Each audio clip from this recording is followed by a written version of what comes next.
18 mois d'invisibilité vous apprennent des choses sur une personne. La façon dont Franco Ravellini prend son café, par exemple. Noir, sans sucre, dans la même tasse, chaque matin à 7h45 précise. Comment sa mâchoire se crispe quand il est sur le point d'annoncer une mauvaise nouvelle pendant les conférences téléphoniques. Le muscle qui tressaille sous une peau qui ne voit jamais assez le soleil.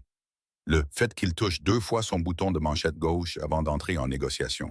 Comme un joueur de baseball avec un rituel superstitieux. Je connais ces détails car j'ai passé 1 an et demi à l'observer. Comme les scientifiques observent les étoiles lointaines, à une distance de sécurité, cataloguant les schémas sans jamais m'attendre à être remarqué en retour. Mon bureau se trouve à 4 mètres de la porte de son bureau, dans la suite de direction de Ravellini Imports, au 32e étage d'un immeuble de Midtown Manhattan. Un immeuble qui abrite bien plus que des manifestes d'expédition et des documents de douane. Tous ceux qui travaillent ici savent ce que nous sommes vraiment. Les vérifications d'antécédents approfondies. Les accords de non-divulgation épais comme des romans. La façon dont certains clients arrivent par des ascenseurs privés et repartent par des sorties de service. Ces choses brossent un tableau qui ne nécessite pas de confirmation explicite.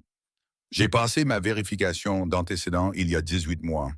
J'étais assez désespéré pour le salaire de 70 000 assez pour ne pas poser de questions sur pourquoi une société d'importation avait besoin d'une secrétaire avec une habilitation de sécurité de haut niveau.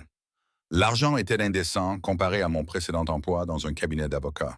Là-bas, je gagnais 38 000 et pouvais à peine payer le loyer de mon studio dans le Queens. Maintenant, j'envoie 800 chez moi dans le Connecticut chaque mois.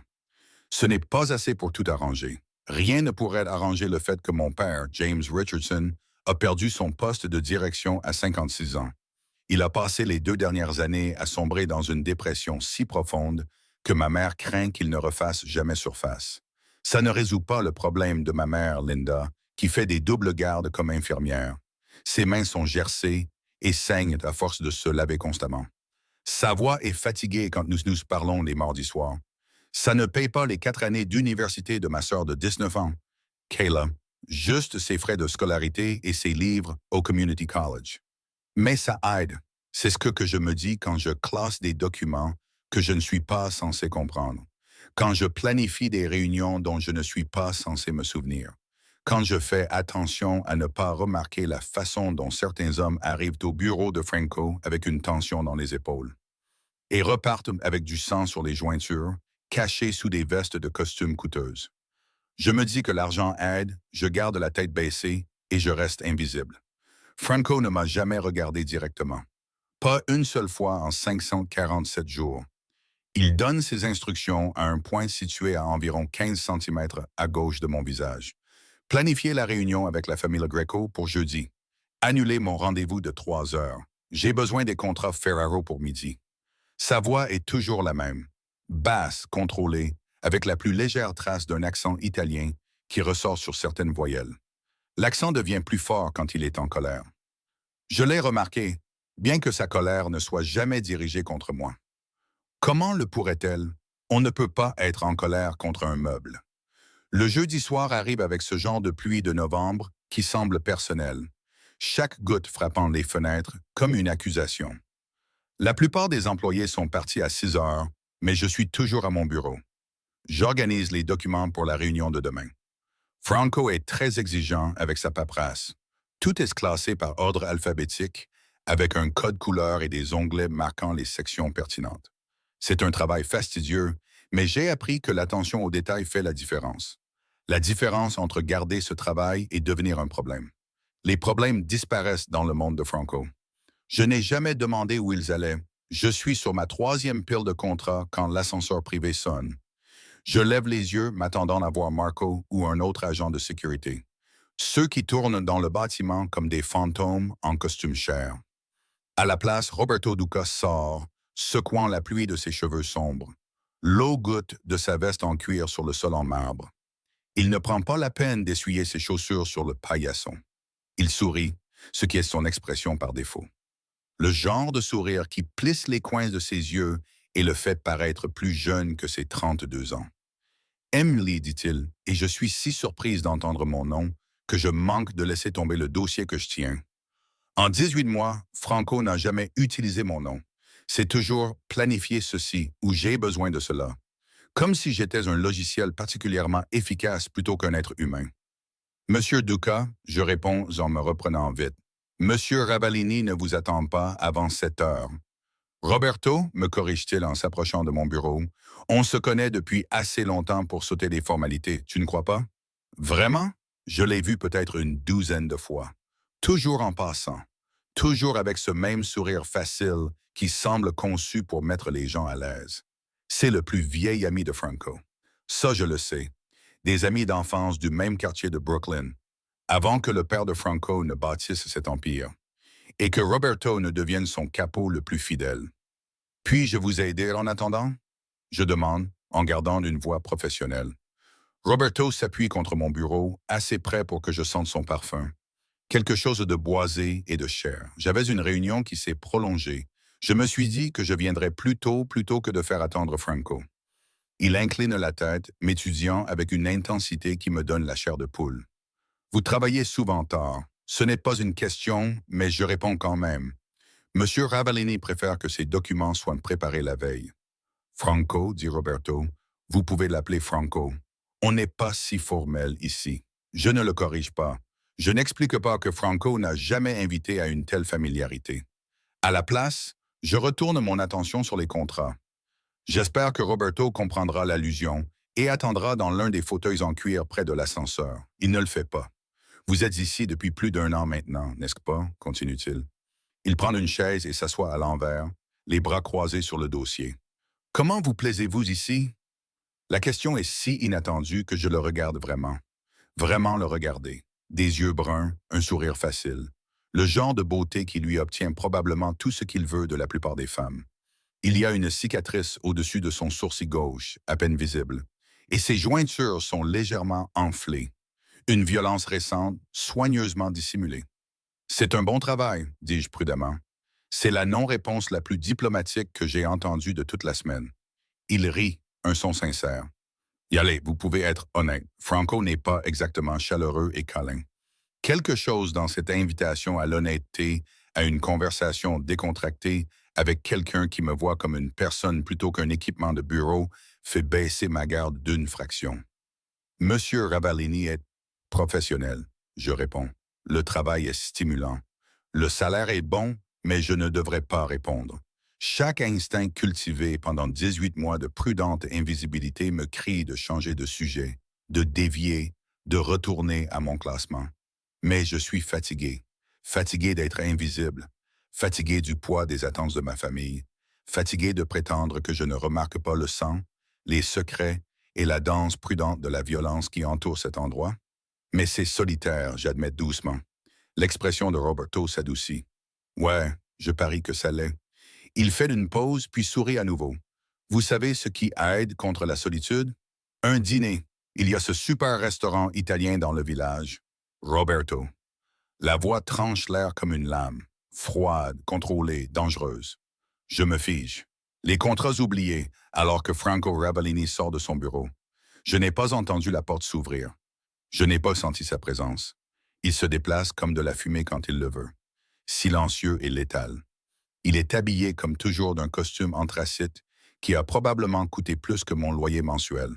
Chemise blanche, pas de cravate.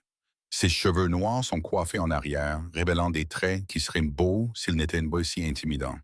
Une mâchoire forte, un nez droit, des lèvres pleines actuellement pincées en une ligne fine. Mais ce sont ses yeux qui me clouent sur place. Brun foncé, presque noir sous la faible lumière. Et pour la première fois en 547 jours, il me regarde droit dans les yeux. L'impact est physique. Mon souffle se coupe. Mon rythme cardiaque s'accélère. Chaque terminaison nerveuse s'enflamme soudainement. C'est donc ça, être vu par Franco Ravalini. Je réalise que c'est comme être prise dans un projecteur, examiné, évalué, catalogué. Patron, dit Roberto en se levant avec aisance. J'étais en avance. Je tenais juste compagnie à votre secrétaire. Je vois ça. La voix de Franco n'a pas changé de ton, mais quelque chose en dessous a changé. Quelque chose de froid, de tranchant et à peine contenu. Son regard passe de moi à Roberto et je regarde le muscle de sa mâchoire tressaillir. De quoi parliez-vous? On faisait juste la conversation, répond Roberto. Mais il y a une pointe de lassitude dans son ton maintenant. J'apprenais à connaître Emily. Elle travaille pour vous depuis quoi, 18 mois? Et on a à peine échangé 2 mots. Est-elle célibataire? La question reste en suspens entre eux. La posture de Roberto est décontractée, mais je peux voir le calcul dans ses yeux. Il teste quelque chose, repousse délibérément une limite. Franco devient très, très immobile. Je l'ai déjà vu en colère. Je l'ai vu mettre fin à des appels téléphoniques avec des menaces silencieuses qui faisaient pâlir des hommes 2 fois plus grands que lui. J'ai observé comment son contrôle ne faiblit jamais. Comment la violence, quand elle arrive, est délivrée avec une précision chirurgicale. C'est différent. C'est de la rage enveloppée de glace, contenue par la seule force de sa volonté. Ses mains se serrent en poing le long de son corps. Sa respiration reste régulière, mais ses yeux sombres qui me regardent, enfin, brûlent de quelque chose que je ne peux nommer. Dans mon bureau, chaque mot est prononcé avec un calme dévastateur. Maintenant. Roberto lève les mains en signe de fausse reddition, son sourire s'effaçant. Eh, je ne faisais que... Maintenant. L'ordre ne laisse aucune place à la discussion. Roberto me lance un regard d'excuse, puis se dirige vers le bureau de Franco. Alors qu'il passe, la main de Franco jaillit, lui agrippant le bras avec une force telle que je vois Roberto grimacer. Ne, dit Franco, sa voix tombant à peine au-dessus d'un murmure. Lui parle plus jamais. Puis il relâche Roberto, qui disparaît dans le bureau, mais Franco ne le suit pas immédiatement. Au lieu de cela, il tourne ses yeux brûlants vers moi et je me sens mis à nu sous son regard. Exposé, vulnérable d'une manière que je n'avais pas ressentie depuis le premier jour où je suis entré dans ce bâtiment. Monsieur Ravalini, je commence ne sachant pas ce que je vais dire. À partir de demain, m'interrompt-il, vous aurez un chauffeur. Thomas viendra vous chercher à 7h30 chaque matin et vous ramènera chaque soir. Vous aurez également des protocoles de sécurité mis à jour. Marco vous informera. Je ne comprends pas. Vous avez accès à des informations sensibles. Vous travaillez tard. Vous auriez dû avoir une protection avant. Sa mâchoire se crispe à nouveau. C'était un oubli de ma part. Mais ce n'est pas une demande, Mademoiselle Richardson. Mademoiselle Richardson. Il connaît mon nom de famille. Bien sûr qu'il le connaît. Il sait probablement tout de moi, de mon numéro de sécurité sociale à l'adresse de ma famille dans le Connecticut. Mais l'entendre prononcer de cette voix basse et contrôlée m'envoie un frisson involontaire dans le dos. Je comprends, dis-je, car que puis-je dire d'autre? Il hoche la tête une fois, sèchement, puis se tourne vers son bureau. Mais sur le seuil, il s'arrête, regardant par-dessus son épaule. Pendant un instant, nos regards se croisent à nouveau et je vois quelque chose d'inattendu dans son expression. La possession. Pas de l'attirance, pas de l'intérêt. La possession. Le regard qu'un homme pose sur quelque chose qui lui appartient, qu'il a revendiqué, que les autres le sachent ou non. Puis la porte se ferme derrière lui et je suis laissé seul à mon bureau, les contrats éparpillés autour de moi, mon cœur battant contre mes côtes.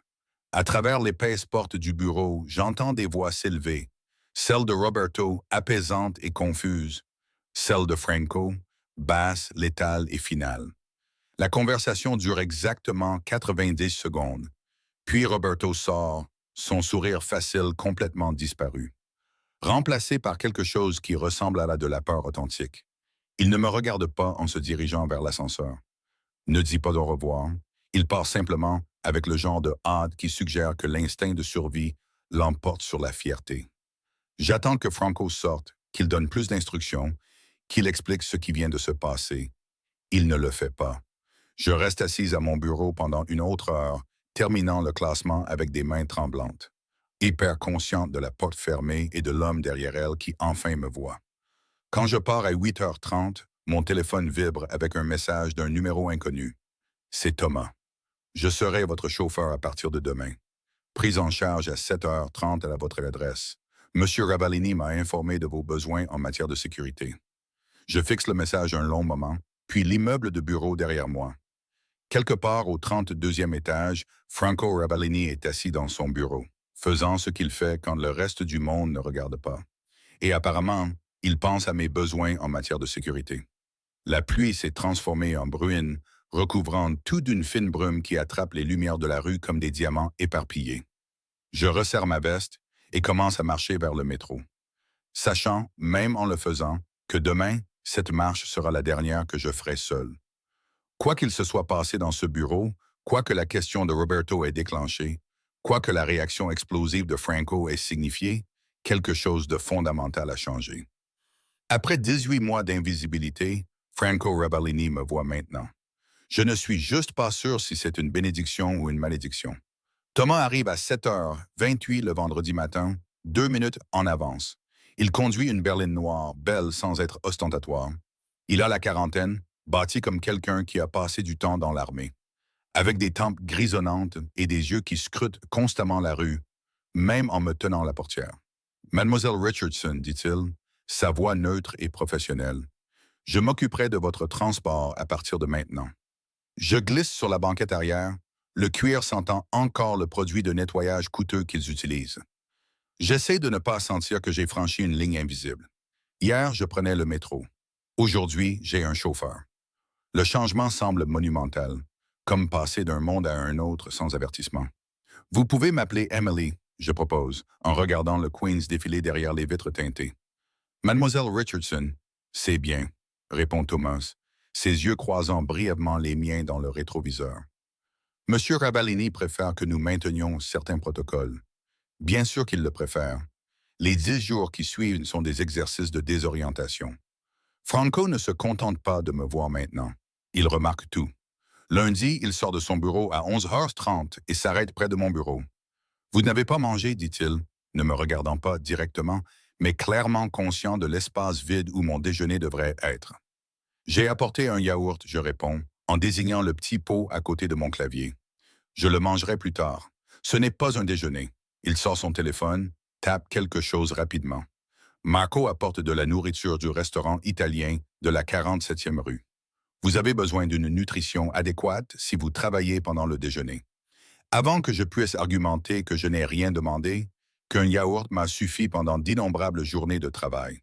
Il est parti. De retour dans son bureau, la porte se refermant avec finalité. 20 minutes plus tard, Marco apparaît avec un sac de chez Bellini. Le genre de restaurant où un seul plat coûte 40 $. Poulet marsala, légumes rôtis, pain frais encore chaud quand j'ouvre le récipient. Je le mange à mon bureau, hyper consciente que Franco écoute probablement le bruit des couverts contre le récipient à emporter à travers sa porte fermée. Et je ne sais pas si je suis reconnaissante ou dérangée. Mardi apporte des préoccupations de température. Le bureau a toujours été froid. J'ai appris à garder un gilet sur ma chaise pour les après-midi où la climatisation devient agressive. Mais mardi, vers 2h de l'après-midi, Franco apparaît à nouveau.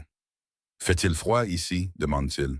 Et cette fois, il me regarde, ses yeux sombres cataloguant la chair de poule sur mes bras où j'ai retroussé mes manches pour taper. « Ça va », dis-je automatiquement, en attrapant mon gilet. Il fronce les sourcils. Il fronce vraiment les sourcils, un pli apparaissant entre eux. La température devrait être confortable pour tous ceux qui travaillent ici. Vraiment, Monsieur Rabellini, c'est... Mais il se dirige déjà vers le thermostat, l'augmentant de 3 degrés. Le système de chauffage se met en marche avec un doux bourdonnement. Et en quelques minutes, le froid commence à se dissiper. « Mieux ?» demande-t-il. « Oui, j'admets, car mentir serait inutile alors qu'il est là, à me regarder avec cette intensité concentrée. Merci. » Il hoche la tête une fois et retourne à son bureau, me laissant m'émerveiller de l'étrangeté de voir mon confort soudainement importé à un homme qui, pendant 18 mois, m'a traité comme un équipement de bureau. Mercredi, c'est quand je commence à entendre des choses. Marco mentionne nonchalamment en livrant mon café de l'après-midi, apparemment un autre nouveau protocole que je n'ai pas accepté, que Roberto a été transféré pour superviser les opérations portuaires à Brooklyn.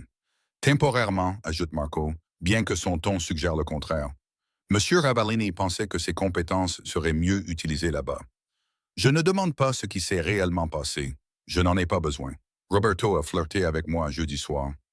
Mercredi, il a été relocalisé à l'autre bout de l'arrondissement. Gérant des dockers et des manifestes d'expédition, au lieu d'assister à des réunions stratégiques de haut niveau à Manhattan. Le message est clair. Franco Rabellini ne partage pas ce qu'il considère comme sien à partager. J'essaie encore de le comprendre. Jeudi après-midi apporte l'incident qui cristallise à quel point les choses ont changé. 3 hommes arrivent pour une réunion de 2 heures. Des associés dont j'ai classé les noms dans le catalogue mental que je tiens de tous ceux qui passent par ces portes.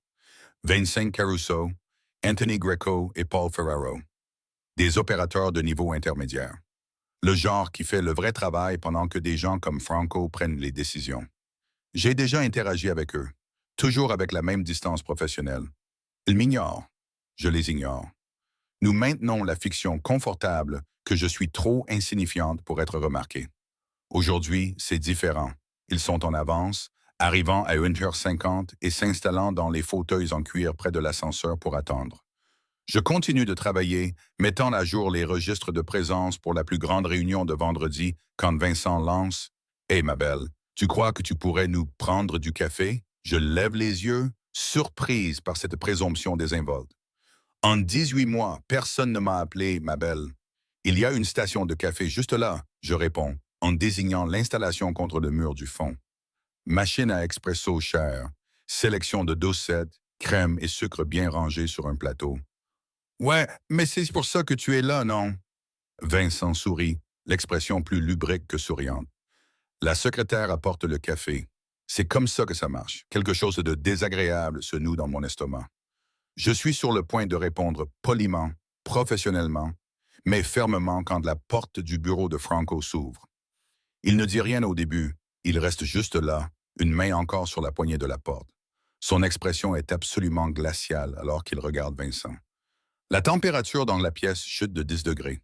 « Quoi ?» dit Franco, sa voix si basse que je dois tendre l'oreille pour l'entendre. « Viens-tu de l'appeler ?» Le sourire de Vincent vacille. « Je demandais juste du café, patron. Je ne voulais rien dire de mal. Lève-toi. » Vincent jette un coup d'œil aux 2 autres hommes, la confusion vacillant sur ses traits. « Patron, lève-toi. » Chaque mot est prononcé avec une précision chirurgicale. Le genre de ton qui suggère que l'obéissance est la seule option qui ne se termine pas mal. Vincent se lève lentement, sa confiance antérieure s'évaporant. Franco comble la distance entre eux en 4 enjambées. Il s'arrête assez près pour que Vincent doive incliner légèrement la tête en arrière pour maintenir le contact visuel. Franco a 3 pouces de plus que lui, je réalise. Et en ce moment, il utilise chaque parcelle de cet avantage de taille. Son nom est Mademoiselle Richardson, dit Franco, toujours de cette voix dangereusement calme. Elle n'est pas ma belle, ni mon cœur, ni aucun autre diminutif que tu penses de faire paraître amical. Elle est ma secrétaire de direction, ce qui signifie qu'elle te surpasse de plusieurs niveaux dans cette organisation. Comprends-tu? Ouais, patron. Je ne... Comprends-tu? Répète Franco. Et maintenant, il y a quelque chose sous le calme. Quelque chose de froid et de létal qui me coupe le souffle. Oui, dit Vincent rapidement. Je comprends. Je suis désolé. Franco maintient son regard pendant encore 3 secondes. Je les compte, regardant la pomme d'Adam de Vincent bouger alors qu'il déglutit nerveusement. Puis il recule. La réunion est annulée, annonce Franco. Vous pouvez tous les 3 partir. Anthony, tu diriges l'opération Ferraro maintenant. Vincent, tu es réaffecté au recouvrement à Staten Island avec effet immédiat. Paul, tu recevras de nouvelles instructions d'ici la fin de la journée. Patron, allez, commence Vincent, le désespoir s'insinuant dans sa voix. C'était juste dehors. Le seul mot porte assez de poids pour que les 3 hommes se dirigent vers l'ascenseur sans plus d'arguments. Les portes se ferment sur le visage pâle et abattu de Vincent.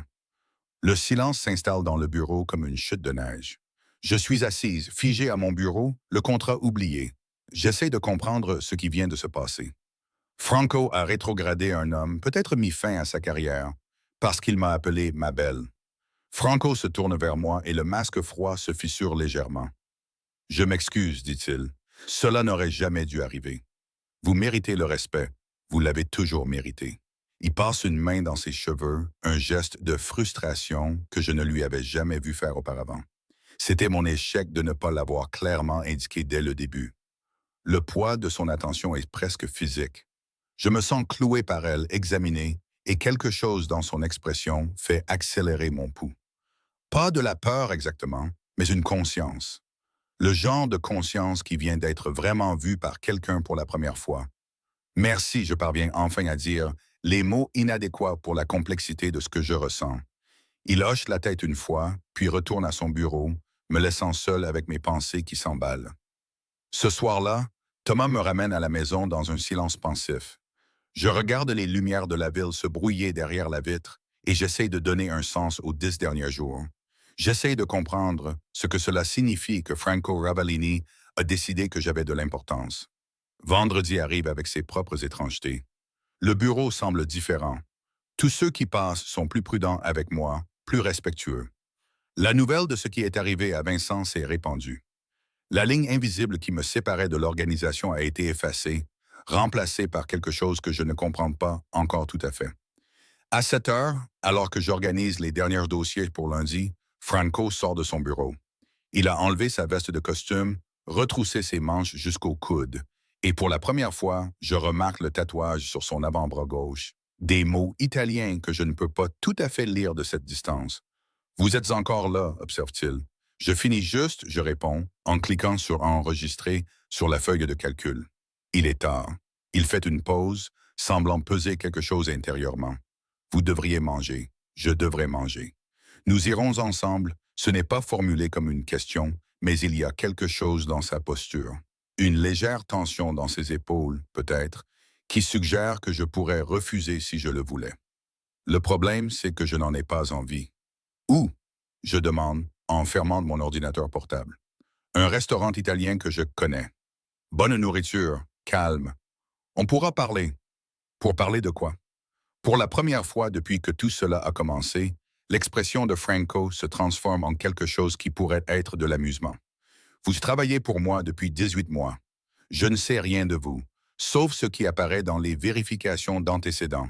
Cela semble être un oubli qui mérite d'être corrigé.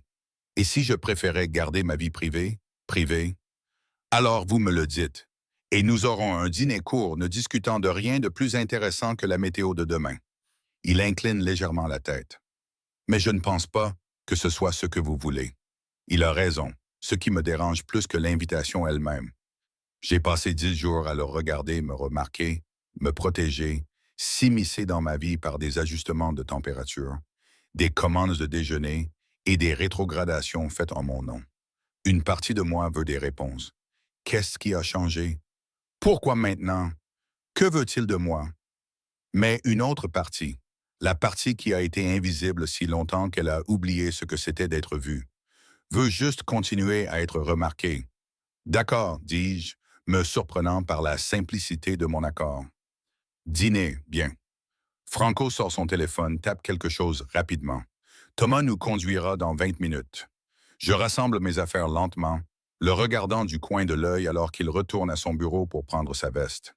Quand il ressort, de nouveau tout habillé, il a l'air en tout point de l'homme dangereux que je sais qu'il est. Contrôlé, puissant, quelqu'un qui fait disparaître les gens pour avoir franchi des lignes invisibles. Mais quand ses yeux croisent les miens à travers le bureau, il y a autre chose aussi. Quelque chose qui ressemble presque à du soulagement. Le restaurant que Franco choisit n'est pas ce à quoi je m'attendais. Pas le genre d'endroit tape à l'œil où l'élite de Manhattan exhibe sa richesse, mais un petit établissement niché dans une rue latérale de West Village.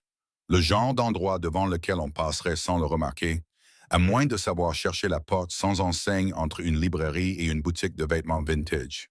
Thomas nous dépose au bord du trottoir et Franco place sa main dans le creux de mon dos alors que nous approchons.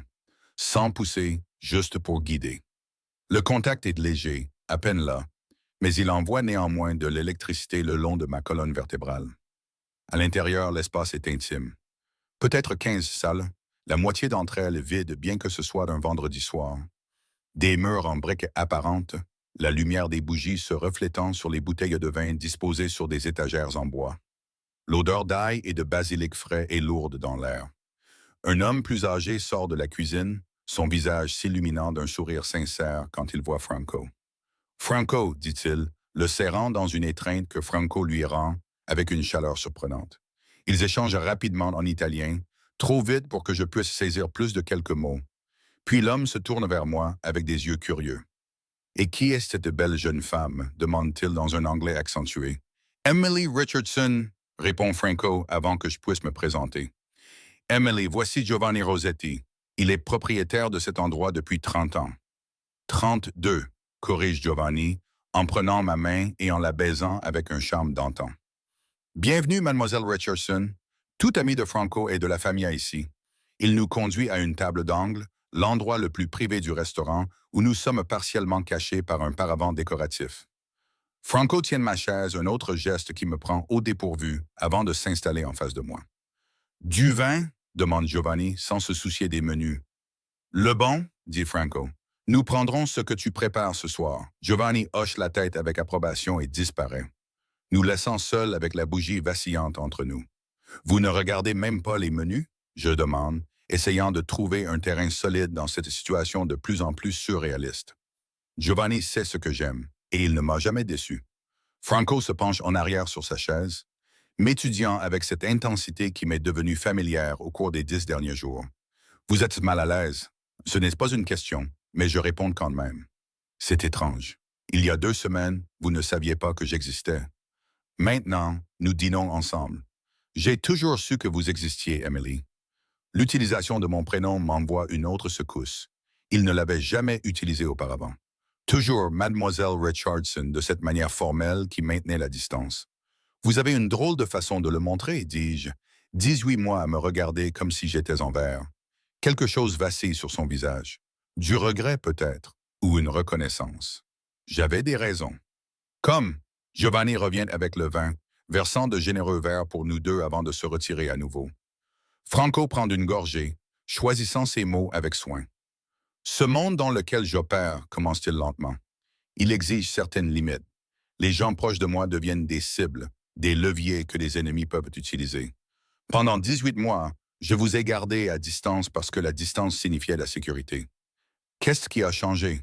Roberto, la mâchoire de Franco se crispe à ce nom. Quand il vous a regardé, quand il a demandé si vous étiez célibataire, j'ai réalisé que la distance ne vous avait pas du tout protégé.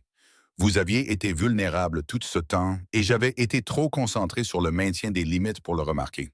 Je prends une longue gorgée de vin, ayant besoin de la chaleur alors que ces mots s'imprègnent. Donc, le chauffeur, les protocoles de sécurité, tout ça. C'est parce que vous vous sentez coupable. C'est parce que vous comptez. Il le dit simplement, directement, ses yeux sombres fixés dans les miens. Vous comptez depuis plus longtemps que je n'étais prêt à l'admettre, même à moi-même. L'aveu reste en suspens entre nous, lourd d'implications que je ne suis pas sûr d'être prêt à examiner. Je change de sujet, cherchant un terrain plus sûr. Parlez-moi de Giovanni. Comment le connaissez-vous? Franco autorise le changement de sujet, bien que je vois de la compréhension dans son expression. Il était ami avec mon père. Quand j'étais plus jeune, peut-être 10 ou 11 ans, mon père m'emmenait ici après l'école. Giovanni me laissait faire mes devoirs à cette table près de la fenêtre pendant qu'il parlait affaires. Quel genre d'affaires? Un léger sourire, le genre qui exigeait de l'intimité et de la confiance. Giovanni ne posait jamais de questions, ne répétait jamais ce qu'il entendait. C'est rare, surtout dans cette ville. Il savait ce qu'était votre père. Il sait ce que je suis, corrige Franco, et il ne l'a jamais jugé. Son fils a eu des problèmes une fois, des dettes de jeu envers les mauvaises personnes. Mon père a aidé à résoudre ça. Giovanni est fidèle à notre famille depuis. La nourriture arrive par étapes. D'abord, une assiette d'antipasti avec des charcuteries, des légumes marinés et de la mozzarella fraîche qui fond sur ma langue. Puis, des pâtes. La propre recette de Giovanni, me dit Franco. Quelque chose entre la carbonara et le cassio e pepe. Riche, crémeux et parfait. Nous mangeons en silence pendant quelques minutes avant que Franco ne reprenne la parole. Parlez-moi de votre famille. La vraie histoire, pas ce que j'ai lu dans les vérifications d'antécédents. Je pose ma fourchette, surprise par la demande. Pourquoi voulez-vous savoir? Parce que vous envoyez 800 $ chez vous chaque mois. Parce que vous travaillez tard tous les soirs, même si votre contrat spécifie 40 heures par semaine. Parce que quand je vous ai demandé pourquoi vous restiez à ce poste, malgré le fait de savoir ce que nous faisons, vous avez dit que l'argent aidait. Il fait d'une pause. Je veux comprendre ce qui vous motive. Cela devrait sembler envahissant. Cet intérêt pour ma vie personnelle. Mais il y a quelque chose dans la façon dont il demande. Une curiosité sincère sans jugement qui me donne envie de répondre. Mon père a 58 ans, je commence. Il était responsable des installations pour une société pharmaceutique dans le Connecticut. Bon travail, bons avantages, 23 ans de service. Puis la société a été rachetée. Une nouvelle direction est arrivée et ils ont fait le ménage de tous ceux de plus de 50 ans. Discrimination par l'âge, non, évidemment, mais impossible à prouver. Franco hoche la tête, écoutant sans interruption. Il a essayé de trouver un autre travail, mais personne ne veut embaucher un manager de 56 ans quand ils peuvent avoir quelqu'un de 30 ans pour la moitié du salaire. Le chômage s'est épuisé, les économies ont fondu et il a juste craqué. Dépression, anxiété, des jours où il ne sort pas du lit. Je prends une autre gorgée de vin pour me calmer. Ma mère, Linda, travaille comme infirmière. Des doubles gardes la plupart des semaines pour essayer de les maintenir à flot. Et ma sœur, Kayla, elle a 19 ans, elle essaie de finir le Community College tout en travaillant à temps partiel chez Target. Donc, vous êtes devenu le filet de sécurité. J'envoie ce que je peux. Ce n'est pas assez pour tout arranger. Rien ne peut rendre à mon père son sentiment d'utilité, ni à ma mère son sommeil, ni à ma sœur l'expérience universitaire qu'elle mérite. Mais ça les maintient logés et nourris. Ça veut dire que Kayla peut acheter ses manuels. Ça veut dire que mon père peut continuer à prendre ses médicaments pour l'attention. Je croise le regard de Franco. C'est pour ça que je suis resté. Pourquoi je n'ai pas posé de questions sur des manifestes d'expédition qui ne collent pas tout à fait ou des réunions qui ont lieu à 3 heures du matin? Le salaire que vous me versez me permet de prendre soin d'eux. Franco reste silencieux un long moment. Son expression est illisible à la lueur de la bougie. Quand il parle, sa voix est plus douce que je ne l'ai jamais entendue. Mon père est mort il y a 5 ans. Crise cardiaque dans son bureau un mardi après-midi. Il avait 61 ans. Franco fait tourner lentement son verre de vin entre ses doigts. Il a tout construit à partir de rien. Venu de Naples, avec à peine assez d'argent pour une semaine de loyer, il a fait des boulots dans la construction jusqu'à ce qu'il puisse acheter sa première entreprise légitime. Le reste est venu plus tard, l'expansion dans des opérations moins légitimes. Le regrettez-vous? Le chemin qu'il a pris? Non. La réponse est immédiate. Il a subvenu aux besoins de notre famille. Il a créé des opportunités pour les gens de notre communauté qui n'en avaient aucune. Les méthodes n'étaient pas toujours légales, mais les résultats étaient réels. Des centaines de familles employées, protégées, ayant des chances qu'elles n'auraient pas su autrement. C'est comme ça que vous le justifiez. Je n'ai pas besoin de le justifier. Il n'y a aucune défense dans son ton. Juste un énoncé de fait. Je ne me fais aucune illusion sur ce que je fais, Emily. Je fais des choix qui existent dans des zones grises, qui parfois franchissent de la ligne de l'obscurité. Mais je porte aussi le poids de tous ceux qui dépendent de moi. Pas seulement la famille, mais chaque personne travaillant dans nos opérations. Chaque famille dont les moyens de subsistance sont liés aux nôtres. Je pense à ça, à la complexité de la chose. Quand vous avez pris la relève à 29 ans, est-ce que c'était ce que vous vouliez? Non. Une autre réponse directe. Je préparais un diplôme d'études supérieures en commerce. J'avais des projets de travail, de conseil légitimes. Puis mon père est mort. Et soudain, j'ai eu un choix. Laisser tout ce qu'il a construit s'effondrer. Laisser des centaines de personnes sans revenus ni protection, ou prendre sa place. Il croise mon regard. Il n'y avait pas vraiment de choix du tout. Le poids dans sa voix est palpable. Le fardeau de 5 années à porter un empire bâti sur la loyauté, la violence et une moralité compliquée. Vous avez dit plus tôt que je comptais depuis plus longtemps que vous n'étiez prêt à l'admettre, dis-je prudemment. Qu'est-ce que vous vouliez dire?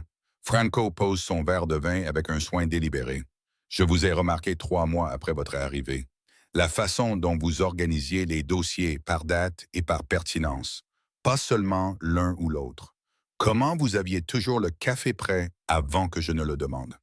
Le fait que vous travailliez pendant le déjeuner la plupart du temps parce que vous essayez de vous rendre indispensable. 3 mois. Il m'a remarqué après 3 mois, mais a maintenu cette distance prudente pendant 15 autres. Pourquoi attendre si longtemps? Parce que vous remarquez était dangereux pour nous deux. Son expression se durcit légèrement. Au moment où quelqu'un devient important pour moi, il devient une cible. Mon père me l'a appris. Garder les affaires et le personnel séparés. Ne jamais donner de levier aux ennemis. Alors je vous ai gardé à distance. Je vous ai traité comme un meuble. Je me suis convaincu que la distance était une protection. Jusqu'à Roberto. jusqu'à ce que je vois quelqu'un d'autre vous regarder de la façon dont j'essayais de ne pas le faire. Les mains de Franco se serrant en poing sur la table. Jusqu'à ce que je réalise que vous gardez invisible pour moi, ne vous rendez pas invisible pour tout le monde. Vous étiez vulnérable et je vous avais laissé ainsi par lâcheté. Me protéger n'est pas de la lâcheté. Prétendre que je ne m'en souciais pas alors que c'était le cas, si. L'aveu s'installe sur moi comme une couverture. Lourde, chaude, légèrement suffocante. Je devrais probablement m'inquiéter de cette intensité, de cette possessivité qui l'a poussé à rétrograder Vincent et à transférer Roberto. Je devrais m'inquiéter de ce que cela signifie que Franco Raballini a décidé que je devais être sous sa protection. Mais l'inquiétude n'est pas ce que je ressens. Qu'est-ce qui se passe maintenant? Je demande doucement. Maintenant, vous comprenez les paramètres. Vous travaillez dans un environnement dangereux. Vous avez une sécurité non pas parce que je suis contrôlant, mais parce que c'est nécessaire. Vous avez ma protection parce que je refuse de vous laisser vulnérable. Il se penche légèrement en avant. Et vous devez décider si vous pouvez vivre avec ça. Si vous pouvez accepter que faire partie de mon monde signifie renoncer à certaines libertés en échange de la sécurité. Et si je dis non, alors je respecte votre choix. Mais la sécurité reste, quoi qu'il arrive. Vous en savez trop. Vous avez accès à trop d'informations sensibles. Même si vous vouliez partir, vous auriez besoin de protection pendant que nous vous ferions sortir en toute sécurité. L'honnêteté est rafraîchissante et terrifiante à la fois. Pas de jolis mensonges sur le choix et la liberté. Juste la dure réalité que j'ai déjà franchi la ligne pour entrer dans son monde, que je l'ai voulu ou non. Je ne vous demande pas de décider ce soir, continue Franco. Je vous donne des informations pour que vous puissiez faire un choix éclairé. Prenez le temps, réfléchissez-y. Mais comprenez que je ne suis pas un homme qui fait les choses à moitié. Si vous restez, si vous choisissez cela, je serai impliqué dans votre vie. De manière protectrice, possessive, d'une façon que vous n'apprécierez peut-être pas toujours. Et si je reste, pourquoi exactement est-ce que je reste? Juste pour l'emploi? Ses yeux s'assombrissent de quelque chose qui me coupe le souffle. C'est à vous de décider aussi. Giovanni revient avec le dessert. Un tiramisu qui a le goût du paradis. Et la conversation passe à des sujets plus sûrs. Franco raconte des histoires sur son enfance à Brooklyn. Sur Giovanni qui lui a appris à faire un vrai espresso quand il avait 12 ans. Sur les superstitions ridicules de son père à propos des chats noirs et du sel renversé. Je me surprends à rire de sa façon de raconter, des aperçus inattendus d'humanité sous l'extérieur contrôlé. C'est Franco sans son armure. Je réalise que c'est qui il aurait pu être si les circonstances avaient été différentes. Quand nous finissons, il est presque 10 heures. Thomas se matérialise à l'extérieur exactement au moment où nous sortons. Comme s'il avait attendu toute la soirée le moment précis où nous aurions besoin de lui. Le trajet jusqu'à mon appartement dans le Queens est silencieux. Franco est assis à côté de moi sur la banquette arrière, plus près que nécessaire, mais sans me toucher. Et je suis extrêmement consciente de sa présence. La voiture sent son parfum, quelque chose avec des notes de cèdre et d'épices, masculin sans être écrasant. Quand Thomas s'arrête devant mon immeuble, Franco sort le premier, me tenant de la porte. « Merci pour le dîner », dis-je, soudainement mal à l'aise maintenant que la soirée se termine. « Pour l'honnêteté, vous méritiez l'honnêteté, vous l'avez mérité depuis le début. » Il hésite puis tend la main pour glisser une mèche de cheveux derrière mon oreille. Le contact est doux, bref, mais chargé d'intention. Pensez à ce que j'ai dit, Emily. Pensez-y vraiment. Parce qu'une fois que vous aurez choisi, une fois que vous serez pleinement dans mon monde, partir deviendra beaucoup plus compliqué. Est-ce une menace? C'est une promesse. De protection, de loyauté et du fait que je ne lâche pas ce qui est à moi. Sa main retombe, et avant que vous me disiez que vous n'êtes pas à moi, comprenez que c'est déjà trop tard. Je vous ai revendiqué au moment où j'ai explosé contre Roberto. La seule question qui reste est de savoir si vous accepterez cette revendication. Il recule, me laissant de l'espace pour respirer, pour digérer le poids de ce qu'il vient de dire. Je devrais être offensé par la présomption, par la certitude possessive dans sa voix. Je devrais probablement lui dire que je ne suis pas une propriété à revendiquer, que sa protection n'équivaut pas à la possession. Mais alors que je le regarde retourner à la voiture, que Thomas s'éloigne et que je reste sur le trottoir devant mon immeuble, Je réalise que la partie la plus terrifiante n'est pas la revendication de Franco. C'est le fait qu'une partie de moi veuille l'accepter. Lundi matin arrive avec une enveloppe sur mon bureau. Papier crème épais, mon nom écrit en écriture élégante sur le devant. Je reconnais l'écriture des notes que Franco laisse sur les documents. Précise, contrôlée, les lettres parfaitement formées. À l'intérieur se trouve une seule feuille de papier avec une adresse à Boston et un chiffre de salaire qui me coupe le souffle. 95 000 $. Près de 30 000 de plus que ce que je gagne actuellement, ce qui est déjà généreux selon n'importe quelle norme. Le poste est vague, agent de liaison exécutif pour les opérations du Nord-Est, mais le message est limpide. Franco m'offre une porte de sortie, un moyen de quitter son monde avec un coussin financier important pour faciliter la transition. Je plie soigneusement le papier, le remets dans l'enveloppe et l'apporte directement à la porte de son bureau. Je ne frappe pas. J'entre, je ferme la porte derrière moi avec assez de force pour qu'elle claque bruyamment et je pose l'enveloppe au centre de son bureau. Franco lève les yeux de son ordinateur portable, un sourcil levé à mon entrée. Non, dis-je simplement. Vous n'y avez même pas réfléchi. Il n'y a rien à considérer. Si vous voulez que je parte, soyez honnête. N'essayez pas de déguiser ça en promotion ou de me convaincre que c'est pour mon bien. Je croise les bras, la colère me donnant un courage que je ne savais pas posséder. Je ne suis pas une enfant qu'il faut manipuler pour faire le bon choix. Franco ferme son ordinateur portable avec un soin délibéré. Son attention est maintenant entièrement concentrée sur moi. Ce n'est pas de la manipulation, c'est offrir des options. C'est vous qui décidez de ce qui est le mieux pour moi sans me demander ce que je veux. Et que voulez-vous, Emily? La question me laisse sans voix. Qu'est-ce que je veux? Continuer à travailler ici?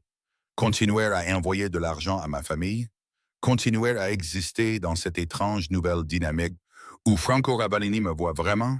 Ou prendre l'option sûre, l'option intelligente, celle qui m'éloigne de la violence et du danger? Je veux de la transparence, dis-je enfin. Vous m'avez dit vendredi que je méritais l'honnêteté, que je devais réfléchir si je pouvais supporter d'être dans votre monde. Eh bien, j'y ai réfléchi. Je choisis de rester. Mais si vous ne pouvez pas accepter ce choix, si vous allez continuer à essayer de me repousser pour ma propre protection, alors nous avons un problème. Franco se lève, contournant son bureau avec cette grâce prédatrice qui m'est devenue familière. Il s'arrête assez près pour que je doive incliner la tête en arrière pour maintenir le contact visuel. Assez près pour que je sente son parfum. Vous n'avez aucune idée de ce que vous choisissez, dit-il doucement. Vous pensez comprendre ce monde, mais vous n'en avez vu que la surface. La sécurité, la distance soigneusement gérée des opérations réelles. Vous n'avez pas vu la violence, les conséquences des erreurs, la façon dont les ennemis ciblent quiconque compte. Alors montrez-moi. Arrêtez de me traiter comme de la porcelaine délicate et montrez-moi ce que cette vie signifie vraiment. Je soutiens son regard, refusant de reculer. Vous avez dit vous-même que la distance ne me protégeait pas. Alors, arrêtez d'essayer de la maintenir. Pendant un long moment, il me regarde simplement. Quelque chose d'illisible dans ses yeux sombres. Puis il tend la main, glissant une mèche de cheveux derrière mon oreille et dans ce geste qui devient familier. Vous êtes sûr de ça? Je suis sûr. Alors l'enveloppe est déchiquetée et vous restez. Mais comprenez quelque chose, Emily. Si vous restez selon mes termes. Avec mes protocoles de sécurité, mes règles, mon implication dans votre vie, sa main descend sur mon épaule, son pouce effleurant ma clavicule. Plus de disputes sur les chauffeurs, les gardes ou les mesures que je juge nécessaires. D'accord. Je devrais probablement négocier, établir des limites, maintenir une certaine indépendance. Mais la vérité, c'est que je suis fatigué de me battre. Fatigué de prétendre que je ne veux pas exactement ce qu'il offre. Protection, attention, la certitude de compter pour quelqu'un. D'accord, dis-je, mais j'ai aussi des conditions. Comme? Vous me tenez informé. Pas de tout. Je comprends qu'il y a des détails opérationnels que je ferais mieux de ne pas connaître, mais sur les menaces, sur des situations qui pourraient m'affecter directement. Je ne peux pas prendre de bonnes décisions si j'opère à l'aveugle. Franco réfléchit à cela, puis hoche lentement la tête. Juste. Quoi d'autre? Vous ne me mentez pas. Pas même par omission pour épargner mes sentiments. Si quelque chose se passe que je devrais savoir, vous me le dites, même si la vérité est laide. Surtout à ce moment-là, quelque chose qui pourrait être du respect vacille sur son expression. Autre chose? Oui, vous arrêtez d'essayer de gérer ma relation avec ma famille. C'est à moi de m'en occuper et je ne vous laisserai pas interférer là-dedans. La mâchoire de Franco se crispe légèrement à cette condition, mais il hoche la tête. Tant qu'il reste sans lien avec des menaces ou des préoccupations opérationnelles, votre famille est votre affaire. Bien. Je recule ayant besoin d'espace pour respirer. Maintenant que nous avons établi ces paramètres, alors nous avons un accord. En effet, Franco retourne à son bureau, mais avant de s'asseoir, il ajoute: Pour ce que ça vaut, je suis content que vous restiez. L'aveu me prend au dépourvu, adoucissant la colère résiduelle d'avoir trouvé cette enveloppe. Vous avez une terrible façon de le montrer. Je sais. Un fantôme de sourire. Ce n'est pas l'un de mes points forts. Les 3 semaines qui suivent s'installent dans une nouvelle normalité. Franco ne maintient plus une distance prudente. Au lieu de cela, il trouve des excuses pour être présent. Il travaille depuis le bureau extérieur certains après-midi, son ordinateur portable installé à la table de conférence d'où il peut me voir à mon bureau. Il m'accompagne pour le déjeuner, prétendant qu'il doit manger de toute façon, et que nous pourrions aussi bien y aller ensemble. Il reste tard quand je reste tard. Nous deux travaillons dans un silence complice jusqu'à ce que Thomas arrive pour nous ramener tous les deux à la maison. Cette proximité constante devrait être étouffante, mais d'une manière ou d'une autre, ce n'est pas le cas. Au lieu de cela, je me surprends à attendre avec impatience nos pauses café de l'après-midi, la façon dont Franco explique le côté légitime de ses opérations quand je pose des questions. Les rares moments où son contrôle soigneusement maintenu glisse et où j'aperçois l'homme sous l'armure. Un mercredi après-midi, 3 semaines après avoir refusé le transfert à Boston, Franco sort de son bureau avec une demande inhabituelle. Il y a un événement vendredi soir, une collecte de fonds pour l'hôpital pour enfants de Brooklyn. Je suis censé y assister. Il fait une pause, m'étudiant. J'aimerais que vous veniez avec moi. En tant que votre secrétaire, je demande, confuse quant à la raison pour laquelle je serais nécessaire à un événement caritatif. En tant qu'invité, la distinction flotte dans l'air entre nous.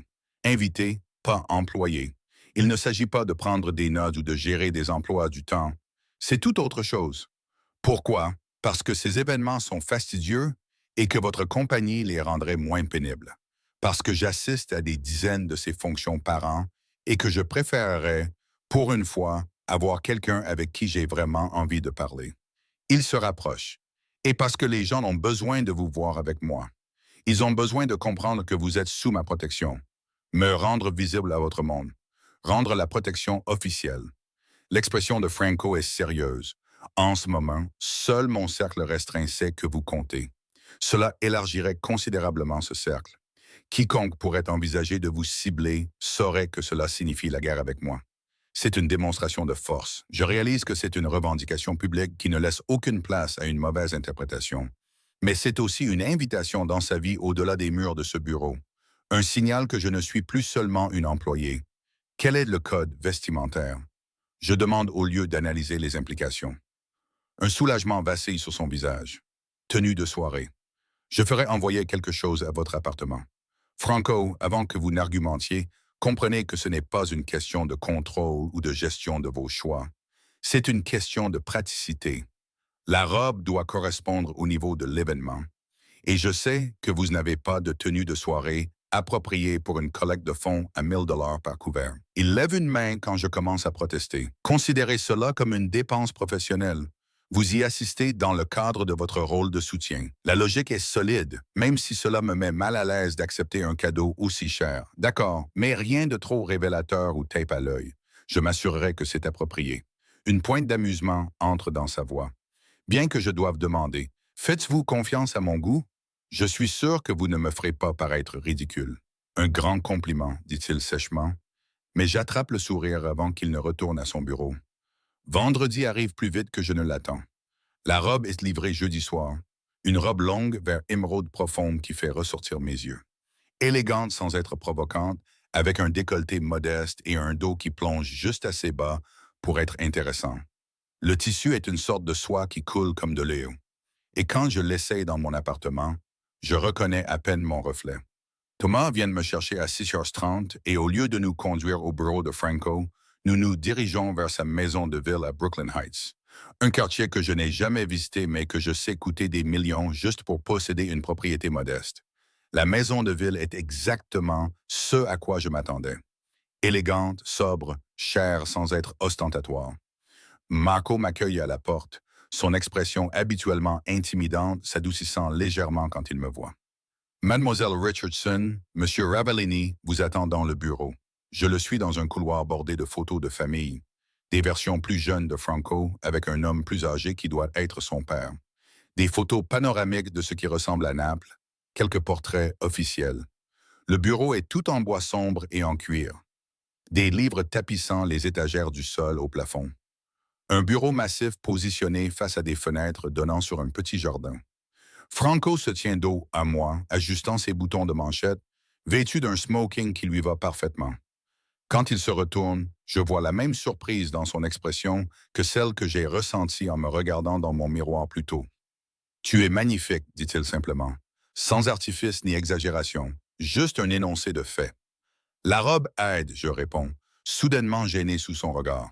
« La robe n'est que du tissu. C'est toi qui la rends magnifique. » Il s'approche de moi, m'offrant son bras. Allons-y. La collecte de fonds a lieu au Brooklyn Museum. L'espace événementiel est transformé en une affaire élégante avec des quatuors à cordes, du champagne et des gens portant assez de bijoux pour financer plusieurs ailes d'hôpital. La main de Franco reste dans le creux de mon dos alors que nous naviguons dans la foule. Un signal subtil mais clair de connexion. Les gens remarquent. Bien sûr qu'ils remarquent. Franco Ravellini n'assiste pas à ces événements avec des compagnes. Je le déduis des regards subtils et des conversations chuchotées qui suivent notre passage. « Es-tu mal à l'aise » demande Franco doucement alors que nous nous arrêtons près d'une exposition de sculptures. Nerveuse, j'admets.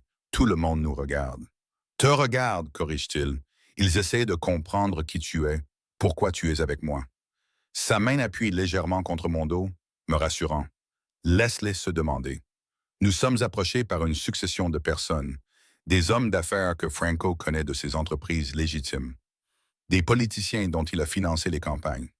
Des mondains qui semblent n'exister que dans ce genre d'événements. Franco me présente à chaque fois avec la même phrase simple. « Voici Emily Richardson. » Aucune explication de mon rôle, aucun détail qualificatif. Juste mon nom prononcé avec assez de certitude pour que personne n'ose demander de clarification.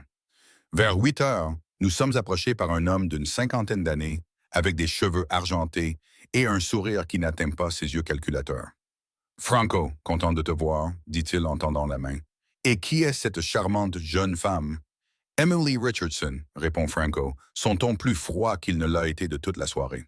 « Emily, voici Richard Castellano. Il dirige les opérations d'expédition depuis Newark. » Quelque chose dans la posture de Franco a changé. Une tension subtile dans ses épaules, un léger resserrement de sa main contre mon dos. Cet homme est plus qu'une connaissance professionnelle, je réalise. C'est quelqu'un que Franco considère comme une menace. « Enchanté de vous rencontrer, Mademoiselle Richardson, » dit Richard, ses yeux me parcourant d'une manière qui me donne la chair de poule. Je ne savais pas que Franco avait des associés aussi charmantes. La pause avant associée est délibérée, chargée d'implication. « Mademoiselle Richardson travaille avec moi, » dit Franco, sa voix tombant dans ce registre dangereusement calme que j'ai appris à reconnaître. Et elle est sous ma protection complète. J'espère que c'est bien compris. Le sourire de Richard vacille légèrement. Bien sûr, sans vouloir offenser. Aucune offense n'est prise, dis-je doucement, me surprenant par mon sang-froid. Bien que j'apprécie la considération de M. Ravellini pour ma sécurité, on n'est jamais trop prudent de nos jours. Le rappel subtil que je suis conscient du monde dans lequel nous opérons semble satisfaire Richard, qui s'excuse et s'éloigne rapidement. « Bien joué, » murmure Franco, une fois que nous sommes de nouveau seuls. Richard est avec les opérations Yakuza Yamaguchi. Ils ont testé les limites à Brooklyn récemment. C'est de ça qu'il s'agit? Je fais un geste vague vers l'événement. Montrer sa force par la normalité. En partie. Ces événements servent plusieurs objectifs. Œuvre de charité légitime, réseautage. Et oui, montrer que je suis assez établi dans la société respectable pour que me défier ait des conséquences au-delà de l'évidence. Il me guide vers la sortie. Mais je pense que nous avons accompli ce que nous devions faire. Tu veux partir? Mon Dieu, oui. Son rire est sincère, transformant son visage en quelque chose de plus jeune et de moins accablé. Chez Giovanni. Parfait. Nous finissons au petit restaurant du West Village, toujours dans nos tenues de soirée, mangeant les pâtes de Giovanni et buvant du vin pendant que le vieil homme raconte des histoires de plus en plus exagérées sur Franco enfant. Il était terrible en cuisine, dit Giovanni, en gesticulant de façon spectaculaire. Il a brûlé de l'eau d'une manière ou d'une autre. Sa pauvre mère. Elle a essayé de lui apprendre, mais non, rien. J'avais 10 ans, proteste Franco, mais il sourit, et la casserole était défectueuse. La casserole allait bien. Ton attention était défectueuse. Je ris, regardant ce côté de Franco qui existe en dehors du poids du leadership et de la violence. Cette version qui se permet d'être taquinée, de se remémorer, d'exister simplement sans l'armure. Sur le chemin du retour vers mon appartement, Franco est silencieux. Mais c'est un silence confortable plutôt que tendu. Quand Thomas s'arrête devant mon immeuble, Franco sort avec moi, m'accompagnant jusqu'à la porte comme il a commencé à le faire récemment. Merci pour ce soir, dit-il. D'être venu avec moi, d'avoir géré Richard et tous les autres avec grâce. Merci pour la robe, de m'avoir incluse dans cette partie de ta vie. Emily. Il tend la main, sa main se posant sur ma joue. Tu n'es plus seulement incluse dans des parties. Tu es, il fait une pause, cherchant ses mots. Tu es essentiel au travail, à l'organisation, à ma vie. J'ai besoin que tu comprennes ça. L'aveu devrait probablement m'inquiéter. Ce niveau d'importance, cette profondeur de connexion se formant si rapidement. Mais debout ici dans l'air nocturne de novembre, avec sa main chaude contre ma peau et ses yeux reflétant les lumières de la rue, l'inquiétude est la dernière de mes pensées. Je comprends, dis-je doucement. Il se penche lentement, me donnant le temps de reculer, d'établir des limites. Quand je ne le fais pas, ses lèvres effleurent les miennes. Douce, interrogative, rien de présomptueux. Je me hisse sur la pointe des pieds, comblant la distance restante, et je l'embrasse vraiment.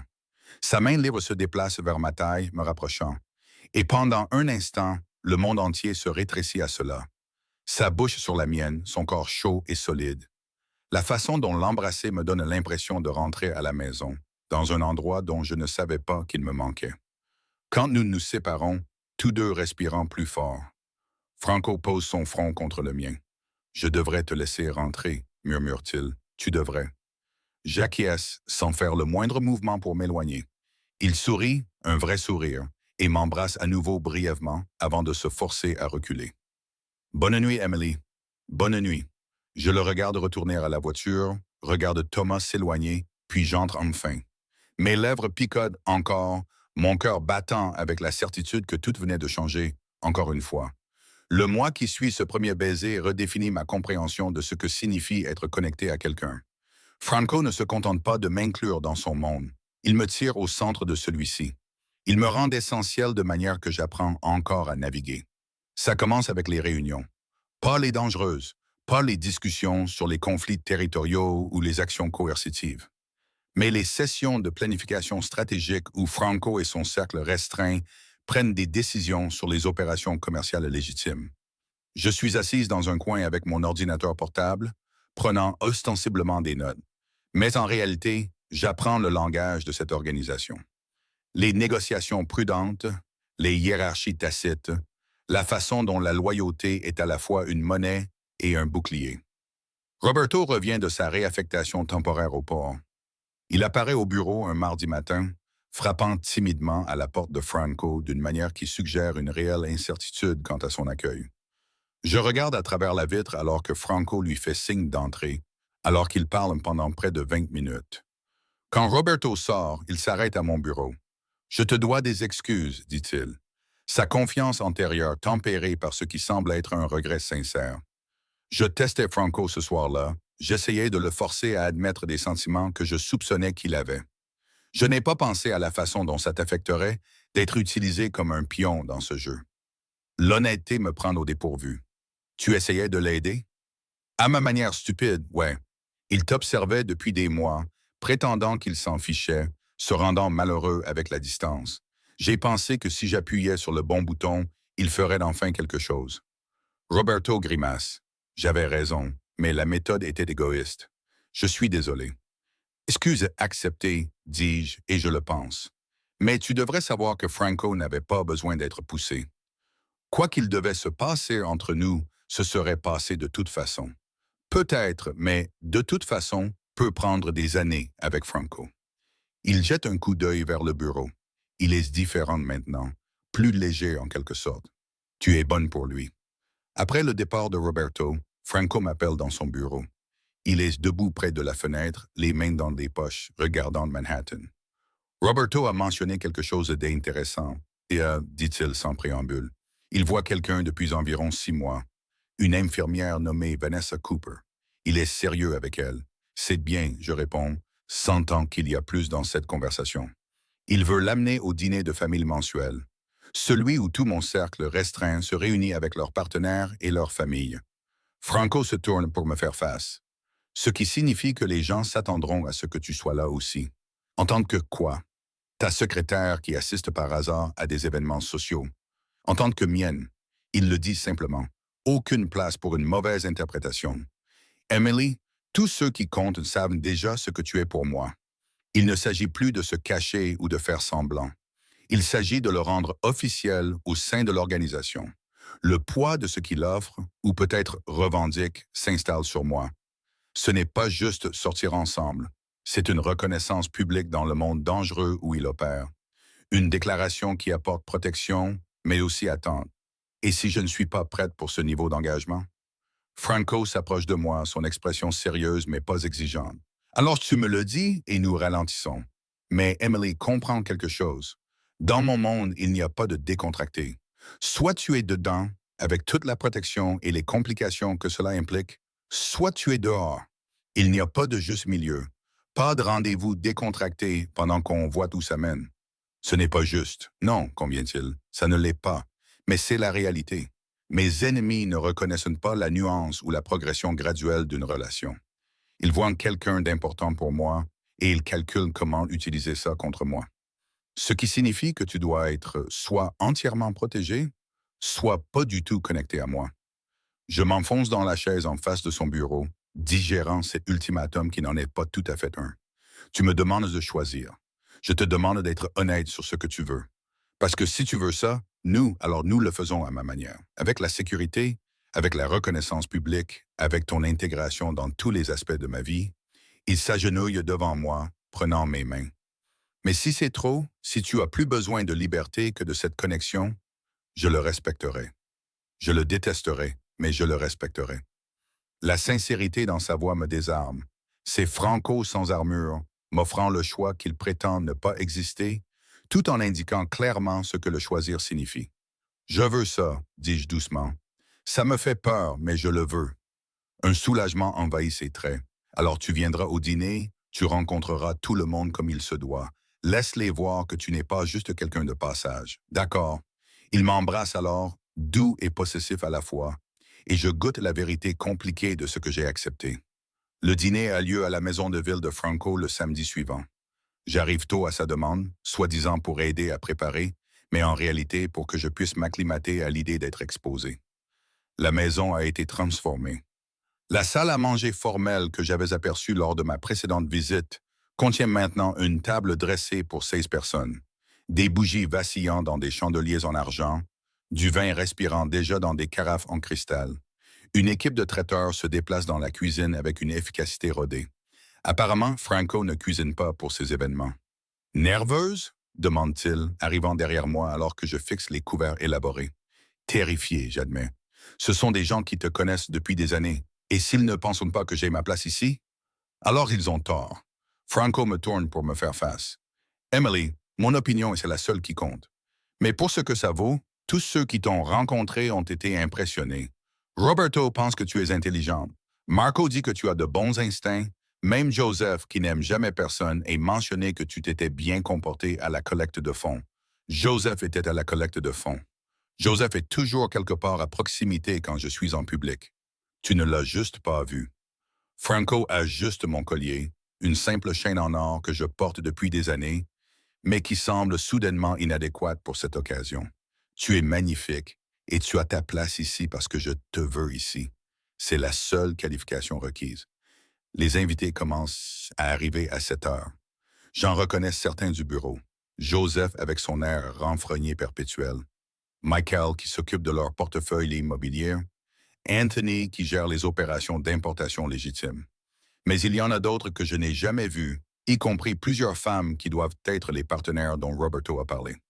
Roberto arrive avec Vanessa, une petite femme aux yeux bienveillants et au sourire facile.